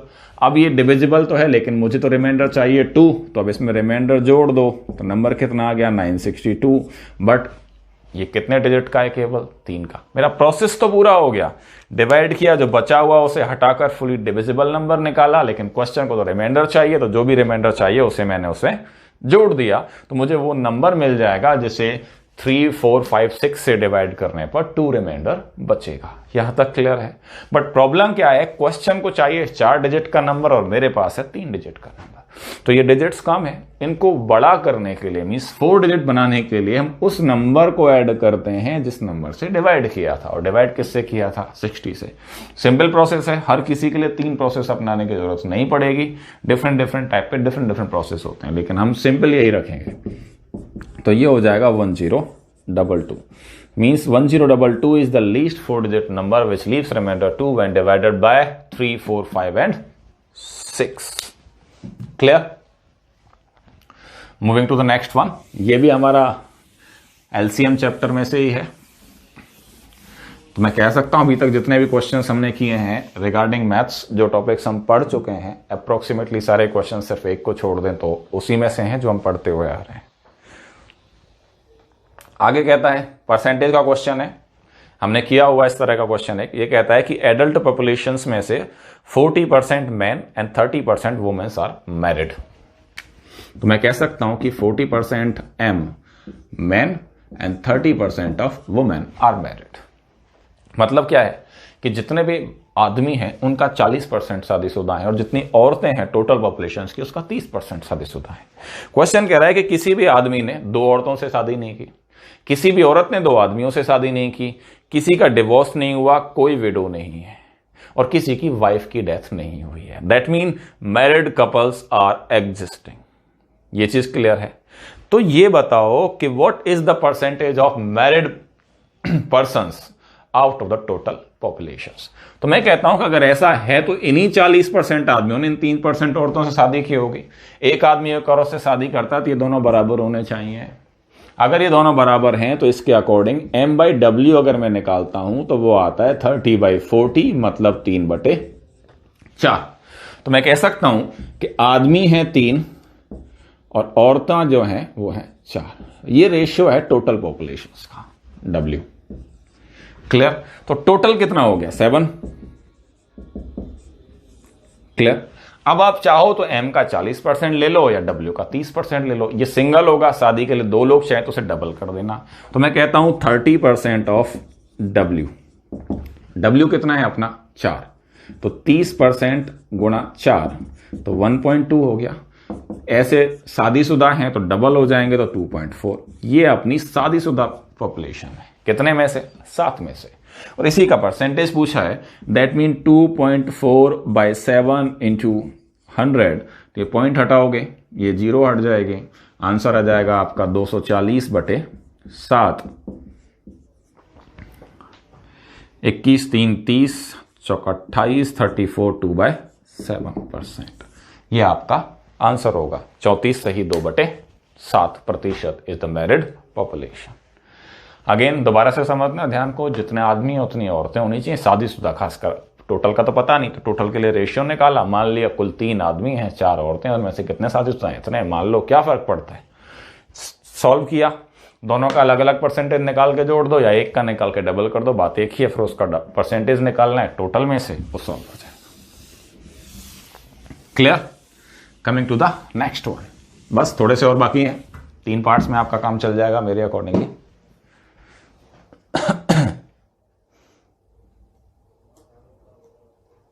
एक नंबर दिया हुआ है, उसको 100 से डिवाइड करने पर रिमाइंडर क्या होगा, नंबर्स मल्टीप्लिकेशंस की फॉर्म में जो आपसे पूछा गया, मैं ऐसे लिखता हूं 51 into 27 into 35, 51 into 27 into 35 into 62 into 75, इसको 100 से डिवाइड करना है और आपको रिमाइंडर्स निकालना है। रिमाइंडर में मैंने कहा था कि हम अगर नीचे वाले नंबर को रिमाइंडर निकालने के वक्त अगर किसी नंबर से कैंसिल आउट करते हैं ऊपर नीचे, तो लास्ट में जो भी रिमाइंडर बचेगा उसे वापस उसी नंबर से मल्टीप्लाई करना पड़ेगा जिससे पहले कैंसिल किया है। तो मैं क्या कह रहा हूं कि जी यहां से मुझे 2 मिलेगा और यहां से मुझे 25 मिलेगा, तो मैं 100 को 50 से काट देता हूं, फिर रिमाइंडर निकाल दूंगा आराम से, क्योंकि ये 100 कितने में बदल जाएगा, 2 में, और फिर जो भी रिमाइंडर आएगा उसे 50 से वापस मल्टीप्लाई कर देंगे। तो सिंपल है, इस 100 को काट दिया तो 2, ये 25 से ये 3 बार और ये 31 बार, नंबर बदल गए। याद रखना कितने से काटा है, 50 से, जो भी आएगा मल्टीप्लाई करना पड़ेगा। कितने से मल्टीप्लाई करना पड़ेगा? अब 2 से रिमाइंडर निकालना ज्यादा आसान है, इससे 1 आएगा, इससे भी 1 आएगा, इससे भी 1 आएगा, इससे भी 1 आएगा और इससे भी 1 आएगा, तो सबसे 1 आएगा, तो मतलब कितना आएगा 1, और इनटू में कितना चलेगा 50, तो योर रिमाइंडर कितना होगा 50। तो आपका आंसर कितना लिखा जाएगा 50। हाँ, अगर ये पूरा कट जाता तो कोई रिमाइंडर नहीं होता, बचता है तो जिससे काटा है उसको वापस रिमाइंडर में मल्टीप्लाई करना जरूरी है। फॉर एग्जाम्पल मैं आपको समझा देता हूं, अगर मैं कहता हूं 18/4 है, राइट, तो 18/4 को अगर आप डायरेक्ट डिवाइड करोगे तो आपको 2 रिमाइंडर्स मिलेगा, लेकिन अगर आप काट दोगे तो ये 9/2 हो जाएगा और यहां से कितना मिलेगा 1, जो गलत है। तो इस 1 को वापस कितने से मल्टीप्लाई करना पड़ता है, उससे जिससे आपने इसे कैंसिल किया है, मींस जो कॉमन फैक्टर आप हटा चुके हैं। क्लियर? तो आपका आंसर कितना होगा इस रिमाइंडर्स के लिए 50। ऑप्शंस में आप चेक कर लेना किस पे दिया हुआ है, ए, बी या सी में। Coming to the next, next कह रहा है कि 2500 रुपए हैं, XYZ के लिए बांटना है उसे, XYZ का रेशियो दिया हुआ है, फिर कह रहा है मैक्सिमम और मिनिमम का डिफरेंस क्या होगा। तो XYZ का जो रेशियो है वो दिया हुआ है उसने ये हमने रेशियो में पढ़ा हुआ है, सेम क्वेश्चन है, सिर्फ वैल्यू चेंज हुई है, 1/2, 3/4 एंड 5/6, 1/2, 3/4 एंड 5/6। तो मैंने पहले भी बताया था कि जब भी ऐसे फ्रैक्शंस में रेशियो हो तो उनको सिंपल में बदल दो, उसके लिए क्या करना है, डिनोमिनेटर का एलसीएम लेना है। तो 6, 4 और 2 का जो एलसीएम होगा वो होगा 12, तो मैं इन सबको 12 से मल्टीप्लाई कर देता हूं।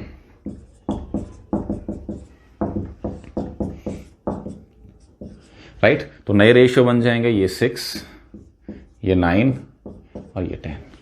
तो मैं कह सकता हूं कि x, y और z का रेशियो जो होगा वो हो गया 6, 9 एंड 10। राइट, इन तीनों का टोटल कितना है 25।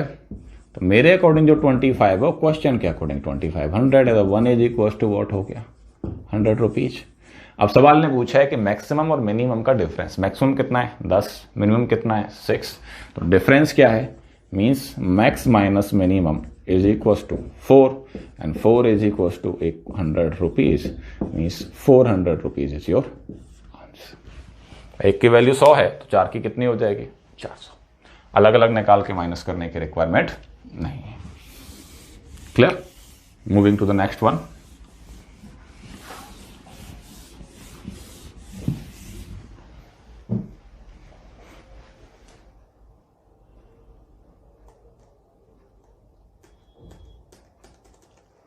ये कह रहा है कि एक नंबर दिया हुआ है 10⁻n+1,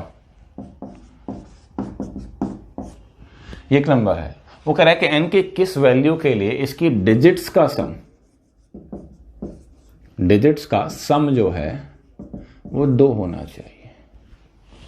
तो समझो जरा कि ये 10 की पावर n है, मैं n की जगह पर कुछ भी रखूं उसमें हमेशा सारी जीरो आएंगी केवल एक 1 के अलावा, तो 1 में 0 जोड़ देंगे और एक 1 एक्स्ट्रा जुड़ जाएगा, तो डिजिट्स का सम कितना आएगा 2। कब? जब 10 की पावर्स चले। अब 10 के पावर्स में क्या क्या रख सकता हूं उस चीज को समझते हैं। -1 रख नहीं सकता, क्योंकि -1 रख दूंगा तो 1/10 हो जाएगा, तो 0.1 हो जाएगा, तो वो डिजिट्स काम नहीं करेगा। हाँ, अगर 0 रखूं 10⁻0+1 किया जाए तो 1 + 1 = 2 आ रहा है। 1 रखोगे तो 10 मिलेगा, 2 रखोगे तो 100 मिलेगा। दैट मीन मैं कह सकता हूं कि जो n की वैल्यू है वो 0 से लेकर इनफाइनाइट तक इंटीजर्स में आ सकती है। अब पॉजिटिव इंटीजर्स में ऐसे बोल नहीं सकता, क्योंकि पॉजिटिव इंटीजर्स जो होते हैं वो 1 से स्टार्ट होते हैं, 0 से नहीं। तो 0 से क्या स्टार्ट होता है? Whole number. सो मैं कह सकता हूं n is the whole number, every whole number. Clear? Coming to the next one.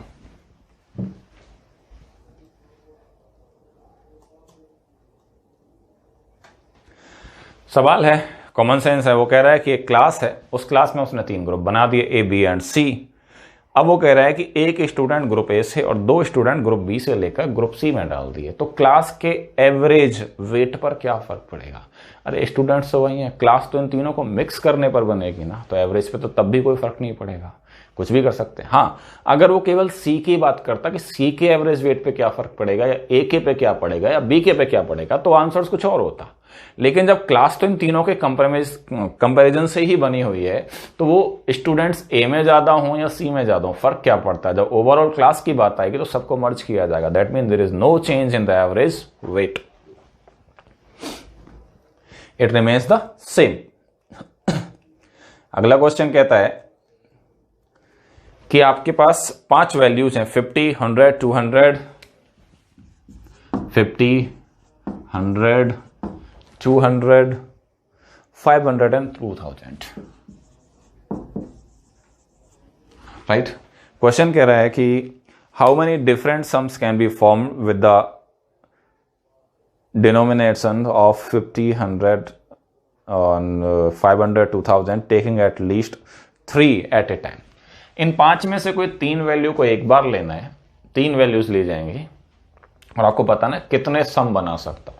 तो मेरे लिए एक नंबर्स हैं 5 में से मुझे कितने की रिक्वायरमेंट है? 3 की।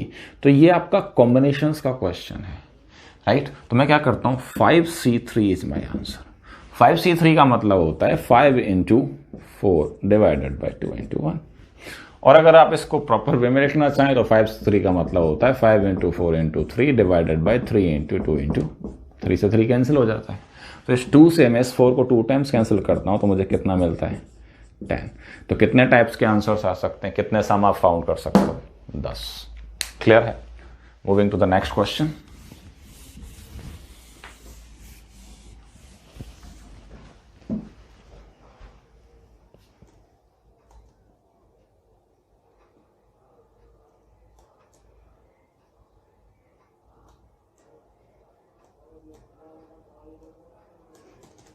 वो कह रहा है कि दिल्ली है, उससे 5 लेटर्स को यूज करते हुए कितने वर्ड्स बनाए जा सकते हैं जिनका सेंस निकले या ना निकले, कोई फर्क नहीं पड़ता। बट कंडीशन इज व्हाट, कि वो स्टार्ट डी से होना चाहिए और एंड आई पर होना चाहिए। ये है, तो मुझे बनाना है, ये 5 हो गए जिनको मैं अरेंज कर सकता हूँ। अरेंजमेंट का है, तो डी से तो स्टार्ट होगा और आई से एंड होना, तो ये तो फिक्स है। तो ये बीच के जो 3 लेटर्स हैं सिर्फ ये ही अपनी जगहों पर आपस में घूम सकते हैं, मतलब एक की जगह पर एल आ सकता है, एल की जगह पर एच आ सकता है, तो ये कहलाएगा फैक्टोरियल 3। दैट मीन्स 6 वेज और 6 words can be formed. Clear? Factorial 3 यहां भी 3 तरह से, यहां भी 2 तरह के, एक तरह से, तो फैक्टोरियल 3 दैट मीन्स 6 वेज। हम लोग कॉम्बिनेशंस में पढ़ेंगे थोड़ा सा, जिसको हम एक्स्ट्रा क्वेश्चंस के यूज में करेंगे तब। नेक्स्ट क्वेश्चन की बात करते हैं।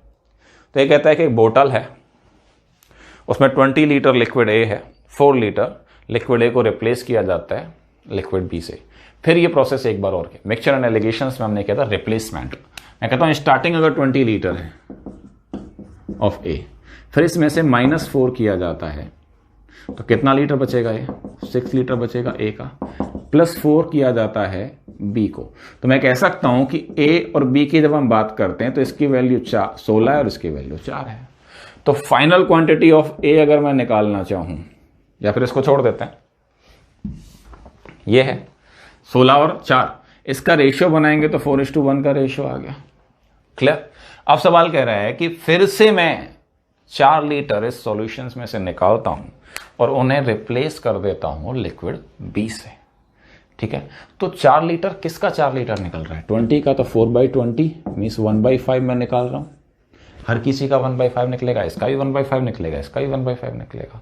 तो रेशियो क्या होगा A to B का, यही पूछा है रेशियो। तो 1/5 निकल गया तो बचेगा कितना? 4/5। तो मैं कह सकता हूं 4 × 4/5 बचेगा। इसमें 1/5 जुड़ेगा, इसका जितना भी पार्ट निकलेगा वो सारा इसमें ऐड होगा, तो ये होगा 1 + 16/5।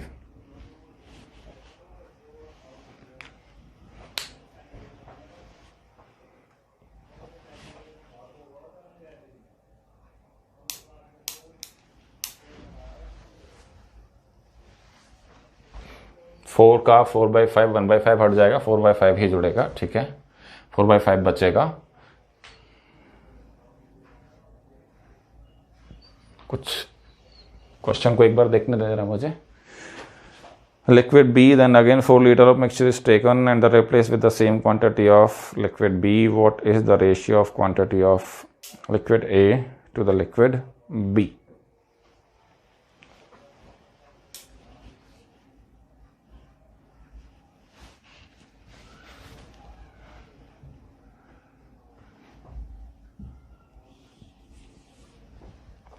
सॉरी 4/5 ऐड होगा ना इसमें, इसका ये वाला, राइट।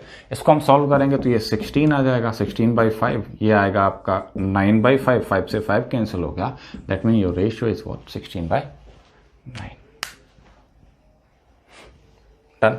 दूसरे तरीके से इसे हम सॉल्व करना चाहें तो मैं ये कह सकता हूं कि इनिशियली ये वैल्यूज हो गई, ऑपरेशन एक ही बार होगा, तो फाइनल जो होता है वो होता है initial means 16, 1 minus replace R by total, total is what? 20।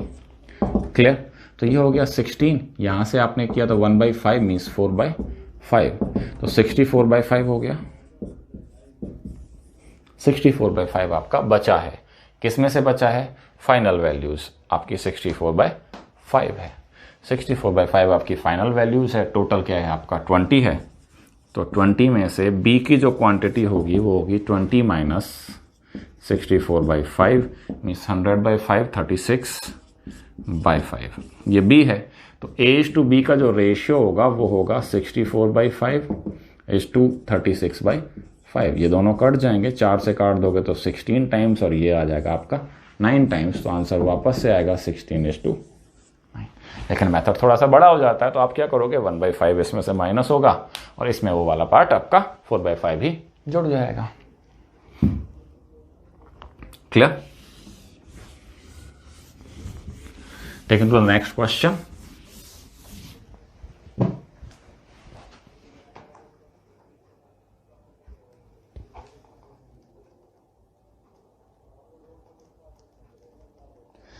Question कह रहा है कि एक बैट्समैन है, उसका एवरेज स्कोर 50 पारियों में, दैट इज 46.5। 50 इनिंग्स का स्कोर है 46.4, right. After 60th inning his average score increase by 2.6। तो 60 इनिंग जब हो गई तो उसका एवरेज स्कोर जो है वो 2.6 से इंक्रीज हो गया। तो कितना हो गया? 49 हो गया, right.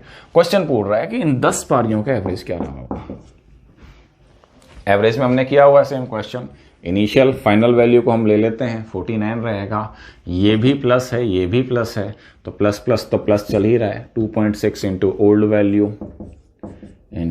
Old value is what? 50। Average निकालना है तो इस 10 का भाग देना पड़ेगा, तो ये कट जाएगा, ठीक है। तो ये 13 आ जाएगा, तो ये आएगा 49 + 13 which is equal to 62, and that is your answer. दूसरा आप क्या कर सकते हैं? 50 गुणा दिस गुणा दिस, दोनों का जो अंतर होगा that is again divided by 10। उसको आपको करना पड़ेगा क्योंकि वो सम आएगा 10 पारियों का। Clear? Now moving to the next one. तो आपका आंसर इसका है 62। है पेशेंस, सिर्फ थोड़े से क्वेश्चंस और बाकी हैं। अगला क्वेश्चन है आपका परसेंटेज ही कह सकता हूं। वो कहता है कि अगर प्राइस में 25% का इंक्रीज होता है तो एक व्यक्ति 1200 रुपए में 6 किलोग्राम राइस कम खरीद पाता है। Amount is given 1200 rupees, quantity of 6 kg less and price is increased by 25%। तो ओल्ड प्राइस उसने पूछी है, तो मैं क्या कहता हूं कि ओल्ड प्राइस मैं निकाल सकता हूं अगर मुझे ओल्ड क्वांटिटी मिल जाए। तो दो कॉन्सेप्ट हम यूज करते हैं। हम कहते हैं कि अगर प्राइस मेरा इंक्रीज हो रहा है तो क्वांटिटी को डिक्रीज होना पड़ेगा, इंक्रीजिंग डिक्रीजिंग फैक्टर। प्राइस मेरा इंक्रीज हो रहा है 25% से, तो क्वांटिटी डिक्रीज कितने से होनी चाहिए? 20% से। अकॉर्डिंग टू क्वेश्चन क्वांटिटी कितने से डिक्रीज हो रही है? 6 kg से। तो मैं कह सकता हूं कि 20% इज इक्वल टू 6 kg। तो ओरिजिनल 100 कितना रहा होगा? 100% इज इक्वल टू 5 टाइम्स हो रहा है, तो मीन्स 30 kg। क्लियर? तो मैं कह सकता हूं कि ओल्ड 1200 रुपए में पहले 30 किलोग्राम आते थे, तो प्राइस कितनी हो गई? तो price is equal to 1200 divided by 30 is equal to 40 rupees per kg। Clear? और अगर आप डायरेक्ट नहीं निकाल के भी आप आगे बढ़ सकते हैं, तो मैं क्या कहता हूं कि 25% पैसा एक्स्ट्रा दे दो, काम चल जाएगा। 1200 का 25% दे दो तो ये 6 किलोग्राम भी मिल जाएगा। तो 1200 का 25% होता है 300 रुपए, and that is the quantity of 6 kg। Price of means amount 1200 का 25% होता है 300 बटे 6 मतलब 50 rupees per kg। That is your new price. अब न्यू प्राइस जो है 25% ज्यादा है, तो 125, 100 प्लस 25, तो 125 की जो वैल्यू है दैट इज इक्वल टू 50। तो 100 की वैल्यू क्या होगी? x। इसको आप सॉल्व कर दोगे तो x बराबर आ जाएगा आपका 40 rupees per kg। That is your answer. Clear? तो आप किसी से भी जा सकते हैं, कोई प्रॉब्लम नहीं है। तो आपका आंसर कहलाएगा 40, बिकॉज उसने ओल्ड प्राइस आपसे पूछी हुई है। Moving to the next.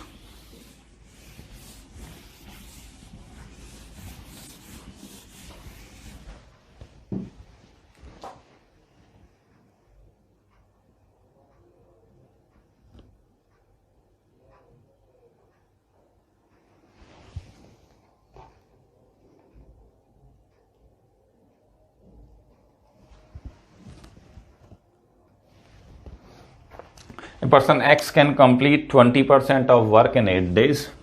Talking about X, 20% work in 8 days. अगर कंप्लीट की बात करें हम बाद में देखते हैं। अभी अगला कहता है that's another person Y can complete 25% of work in 6 days.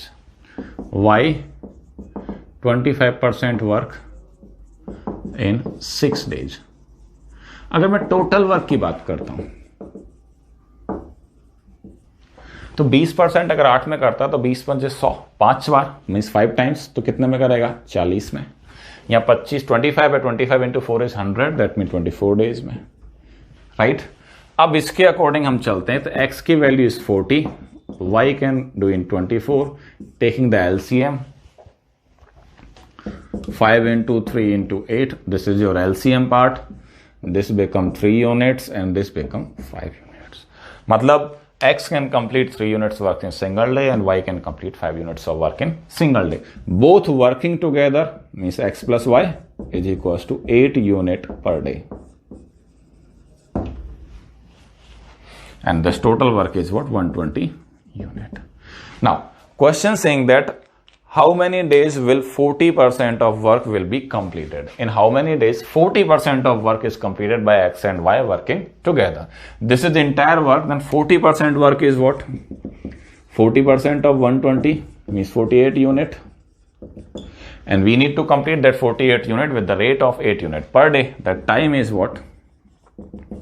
48 by 8 is equals to 6 days. Right? Or you can do what? You can directly calculate the value of 40% work, and on the basis of that you can solve the questions again. Clear?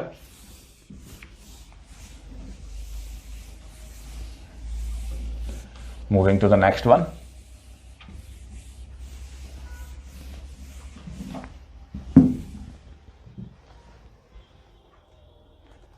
A car travels from a place X to Y at the average speed of V, Y to X with 2V, again X to Y with 3V, then again with 4Y. Means 4 times the same distance XY is covering. This is X and this is Y. First time speed is V, second time 2V, then 3V and then 4V. This is the speed. And question is talking about the average speed. Right? Average speed means what? Average speed is what, total distance divided by total time, right? What we'll do, we'll assume the distance. By this we can find out the time, because this is what your speeds. So I'm assuming that the let distance between xv is the LCM of these, means 12v. So I'm saying that let distance xy is equals to 12v. Then time, then total distance become what, 1 time, 2 times, 3 times and 4 times. 4 times of 12v means 4 into 12v. Clear? Now talking about the time. Time की बात करें तो पहली बार 12v को v की speed से travel करेगा तो 12 घंटे, प्लस 2v से करेगा तो 6 घंटे, प्लस 3v से करेगा तो 4 घंटे, प्लस 4v से करेगा तो 3 घंटे. यही होगा. ये हो गया आपका 48v 12 गुना 4 डिवाइडेड बाय, इसका टोटल आप कर लोगे तो 25 25. इसको जब मैं सॉल्व करूंगा तो मेरा आंसर जो होगा वो 1v से ज्यादा और 2v से कम होगा, क्योंकि 25 2 जब 50 होता है. ऑप्शन ऐसा ही दिया हुआ है बिटवीन रेंज में, तो आपका आंसर होगा more than 1v and less than 2v, means between 1 and 2v. Clear है? नेक्स्ट क्वेश्चन की बात करते हैं. 2 स्टेटमेंट्स आपको दिए हुए हैं. क्वेश्चन कह रहा है which of the following statement is correct. पहला स्टेटमेंट कहता है the minimum number of points of intersection of square and a circle is 2. बिल्कुल सही है जी. स्क्वायर एंड सर्किल का इंटरसेक्शन पॉइंट तो 2 ही होगा मिनिमम, उससे कम नहीं हो सकता. हाँ, टचिंग पॉइंट 1 होता है, लेकिन स्क्वायर और सर्किल की हम बात करें तो अगर मैं एक स्क्वायर तैयार कर लेता हूं, ये इसको कहीं से भी सर्किल से काटो तो 2 बार तो उसे काटना ही पड़ेगा. These are the 2 points. Minimum इतना तो होगा ही होगा, इससे कम नहीं हो सकता. ना वो कह रहा है कि मैक्सिमम कुड बी व्हाट 8. तो मैं चाहता हूं कि क्या मैं ऐसा कोई डायग्राम बना सकता हूं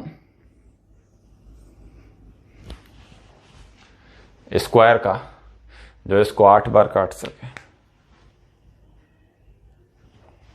राइट? ये हम देखते तो ये रेक्टेंगुलर हो जाता है. जब हम स्क्वायर की बात करते हैं तो स्क्वायर में क्या होगा, देखो ये होगा. आप अगर इस पॉइंट को यहां पर हम बात करते हैं, अगर इसको हम रेडियस ले लें, इसको हम रेडियस लेंगे तो इस तरह से सर्किल आपका घूम जाएगा, राइट? तो ये इंस्क्राइब हो जाएगा. अगर मैं चाहता हूं कि ये काटे यहां पर और यहां पर, तो आपकी जो रेडियस होगी वो ये होगी, तो यहां से भी ये वैल्यू ये हो जाएगा. तो मैक्सिमम जब हम इसकी बात करेंगे तो ये कहां कहां काटेगा. इसको यहां काटने के लिए आप जब आप बात करते हैं कि एक स्क्वायर है उसमें हम इस तरह से लेंगे तो ये इस तरह से आएगा, तो ये रेक्टेंगल बन जाएगा, ना कि स्क्वायर्स. तो ये जो वैल्यू है ये वाली, ये डायगोनल का हाफ है. और जब डायगोनल के हाफ की बात करते हैं और ये साइड का हाफ आपका होगा, तो इसकी रेडियस जो होगी वो क्या होगी, राइट? तो 8 से काटना रेक्टेंगल में तो पॉसिबिलिटीज हो सकती हैं कि आप रेक्टेंगल्स में उसको इस तरह से काट देंगे. क्या स्क्वायर में ये चीज़ की जब हम बात करते हैं तो ये सारी की सारी साइड्स में, आपको मैं यहाँ समझाता हूँ इसे कि स्क्वायर में 2 वाला तो पॉइंट्स एकदम क्लियर है. जब हम 8 वाले की बात करते हैं तो क्या होता है कि मैं एक सर्किल लेता हूं, ये मेरा एक सर्किल है, क्लियर? इसको अगर मैं 8 पॉइंटों की बात करना चाहूं तो मैं चाहता हूं कि मेरा स्क्वायर के कटिंग पॉइंट्स यहां पर आए, ठीक है? जब कटिंग पॉइंट्स यहां पर आएंगे तो ये वाला साइड बाहर जानी चाहिए, ऐसे 8 बार काटना है तो ऐसे होना चाहिए स्क्वायर को. लेकिन जैसे मैं स्क्वायर को यहां लूंगा तो ये वैल्यूज बाहर चली जाएंगी. ये रेक्टेंगुलर दिख रहा है आपको इसमें, लेकिन कितनी बार काट पाएगा इसे? केवल 4 बार. 8 बार काटने के लिए इन्हीं पॉइंट से स्क्वायर को यहां आना पड़ेगा. वो पॉसिबिलिटीज में नहीं आ पाएगा. क्यों नहीं आ पाएगा? क्योंकि अगर एक स्क्वायर पे आप सर्किल बनाना चाहते हो तो इस तरह का सर्किल पॉसिबल नहीं हो पाएगा. That mean the maximum 8 types आपका तैयार आप नहीं कर सकते. And only 1 is what your right. Minimum is 2 type. Clear? Next की हम बात करते हैं. This says that a man takes half times in rowing a certain distance downstream and upstream the speed is still water and the speed of the current. Question कह रहा है कि एक व्यक्ति है वो जब डाउन स्ट्रीम में नाव को चलाता है तो उसे आधा टाइम लगता है बजाय किसके, अप स्ट्रीम के। तो मैं कह सकता हूं कि मेरे पास दो वैल्यूज हैं, down stream and up stream. Time की बात हो रही है, डाउन स्ट्रीम में जो टाइम अगर 1 आवर लगता है, अप स्ट्रीम में अगर 2 आवर्स लगता है, तो डाउन स्ट्रीम में 1 लगता है, हाफ टाइम। तो on the basis of that I can find out the speed ratio become 2:1 and question asking about the speed ratio of person and the stream. तो पर्सन स्पीड होती है 2 + 1/2 means दोनों का total bye 2, और दूसरी होती है 2 - 1/2, 2 से 2 कैंसिल होगा, this become 3:1 and that is your answer. 3:1 is your speed. याद रखना करंट की स्पीड हमेशा कम होती है, अगर ज्यादा होगी तो वो डाउन स्ट्रीम तो जा सकता है लेकिन अप स्ट्रीम कभी नहीं आ पाएगा।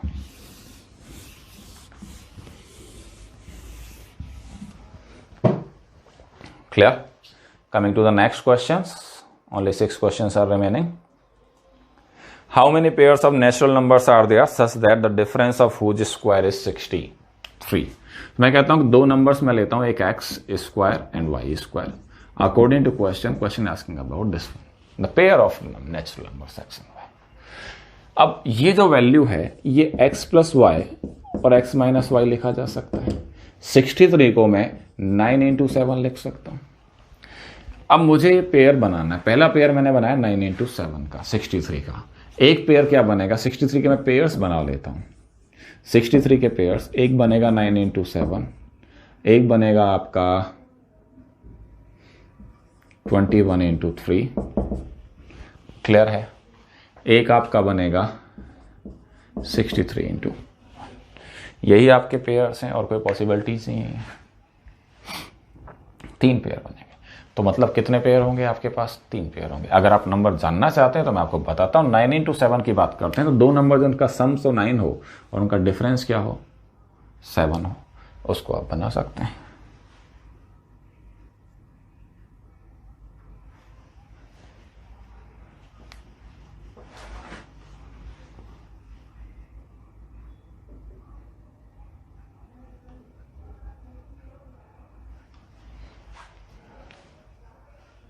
Exact.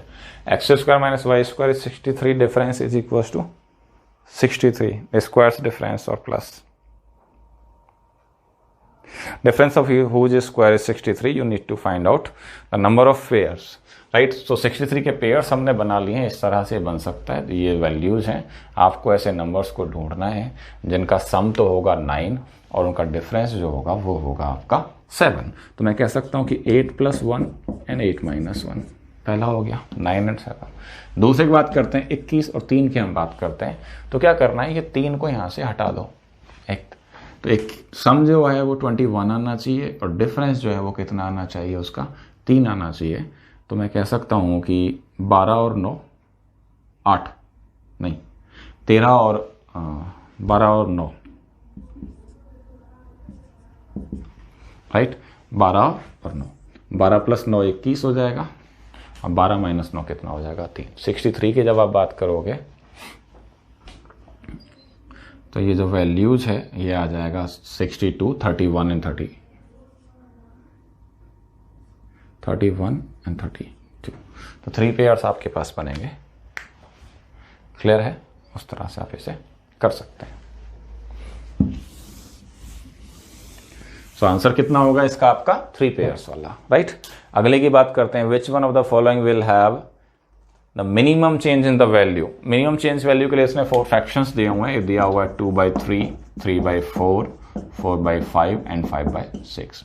अभी जो वैल्यू है वो वैल्यू, दूसरा वो कह रहा है कि इसके बाद मैं न्यूमरेटर और डिनोमिनेटर दोनों में 5-5 जोड़ देता हूं, फिर एक नई वैल्यू मिलेगी, तो मिनिमम चेंज किसमें होगा।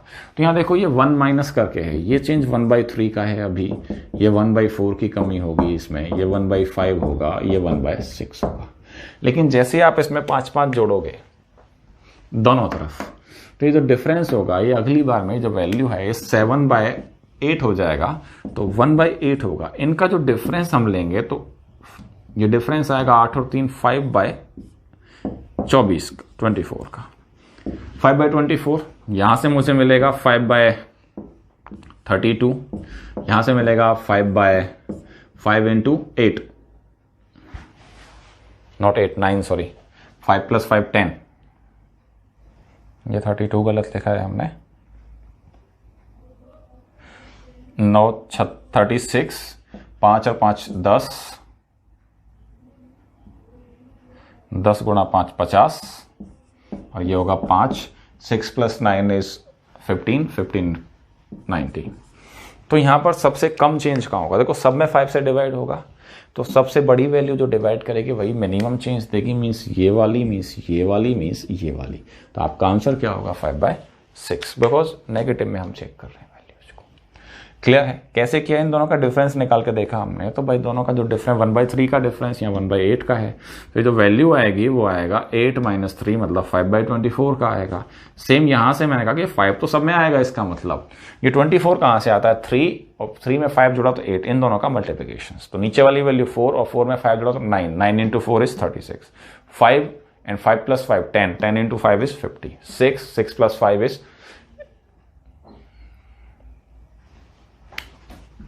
क्या हो रहा है? मिस्टेक थोड़ा सा हो जाता कभी कभी। 6 and 6 + 5 इज व्हाट? 11, 11 × 6 इज 66, still this is what? Higher. So यहां पर जो है वैल्यू आपका चेंज जो होगा वो मिनिमम होगा। Clear? Quickly check out the questions. Again question saying that a digit n is greater than 3 divisible by 3 but not divisible by 6. Which one of the following is divisible by 4? एक digit की बात हो रही है कि वो कह रहा है कि डिजिट है n जो कि 3 से बड़ी है, लेकिन उसकी खासियत क्या है कि वो 3 से तो डिविजिबल है लेकिन 6 से नहीं है। तो 3 से डिविजिबल होने वाली जो डिजिट्स होती हैं वो होती हैं 3, 6 और 9, लेकिन वो कह रहा है कि n इज ग्रेटर देन 3, तो ये कैंसिल हो गया, तो ये 2 बचे। ये वाली 6 से डिवाइड होती है इसलिए ये कैंसिल हो गया, दैट मीन मेरे पास एक ही वैल्यू बची, n की वैल्यू 9। तो उसने 4 ऑप्शंस दिए और कहा गया कि विच वन इज डिविजिबल बाय 4। तो आप n की जगह पर 9 रखेंगे, जिसमें ऑप्शन से डिवाइड हो जाएगा वो आपका आंसर है। तो यहां जो डिवाइड होगा वो होगा 3n + 1, 3n + 1, 9 3 = 27 + 1 28 is fully divisible by 4। अगला क्वेश्चन कह रहा है कि 1 liter water is equals to 1 kilogram, then how many cubic millimeter of water will weight 0.1 gram? तो मैं लिखता हूं कि 1 litre is equals to 1 kg, राइट। 1 लीटर का मतलब होता है 1 metre cube, this is equals to 1000 gram. Clear? 1 metre cube को अगर मैं मिलीमीटर्स में बदलता हूं तो 100 होता है, 1 मीटर बराबर 100 मिलीमीटर्स। तो मैं लिख सकता हूं 100 × 100 × 100 mm cube, this is equals to 1000 gram. Now question is saying that 1000 gram नहीं चाहिए, मुझे चाहिए 0.1 ग्राम। 0.1 ग्राम का मतलब यहां पर पॉइंट आएगा तो मतलब मुझे 4 जीरो से डिवाइड करना है, so I am dividing it by 10,000 both side, आ जाएगा 0.1। क्लियर? तो ये तो आ गया 0.1 ग्राम, और ये वैल्यू 1 2 3 4 ये कट जाएगा, तो वैल्यू कितना आ जाएगा? 100 मिलीमीटर क्यूब। क्लियर? अगला क्वेश्चन देखते हैं।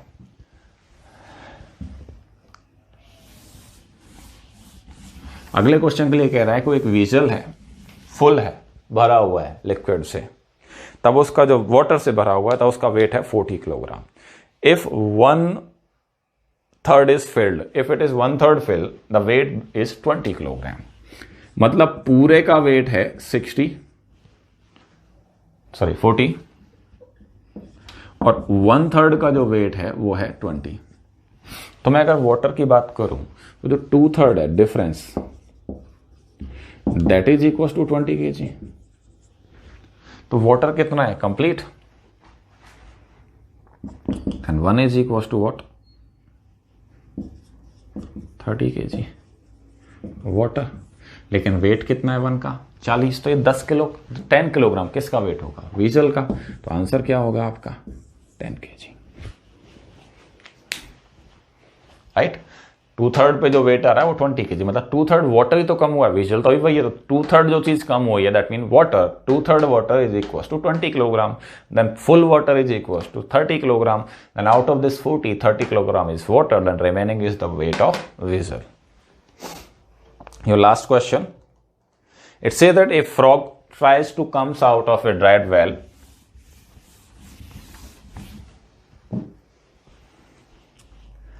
(4.5 meter deep with slippery walls. Deep is what? 4.5 meter, which is equals to 450 centimeter. Right? After that, it says that every time the frog jumps 30 centimeter and slide down 15 centimeters. That means every time jump जो है वो 30 metres तो up जाती है और 15 metres नीचे आ जाती है. That mean effective is what? 15 metre, sorry centimetres. Right? Now how many jumps are required to get out of the wall? So देखिए, चीज समझे, लास्ट जो जंप होगी उसकी 30 मीटर्स की, अगर उसका टॉप पे पहुंच जाएगा तो वापस तो नीचे आएगा ही नहीं. तो लास्ट जंप को हम हमेशा उसकी टोटल लेंथ में से माइनस कर देते हैं. तो मैं क्या करता हूं, एक जंप तो ये हो गई लास्ट वाली, one jump, which one? Last one. कितने की होगी? 30 की. Then remaining distance is what? Remaining distance is what? 450 minus 30 is equals to 420 centimeters. Clear है? इस डिस्टेंस को 15 की स्पीड से काउंट करेगा. तो jumps 420 divided by 15.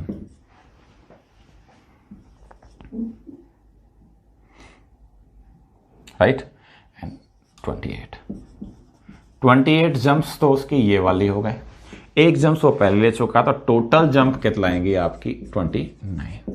28 plus 1 is equals to 29 and that is your answer. Clear? So you can say that the paper was not so tough if you go with the flow and if you go with the basics, as the question is saying. If you write down these things, you are easily can solve the questions. So cutoff is very easy. You can easily qualify the CSAT examinations. Most of the questions were the topics which I have studied in classes till the time, and we are continually running with this all. Clear? So thank you so much.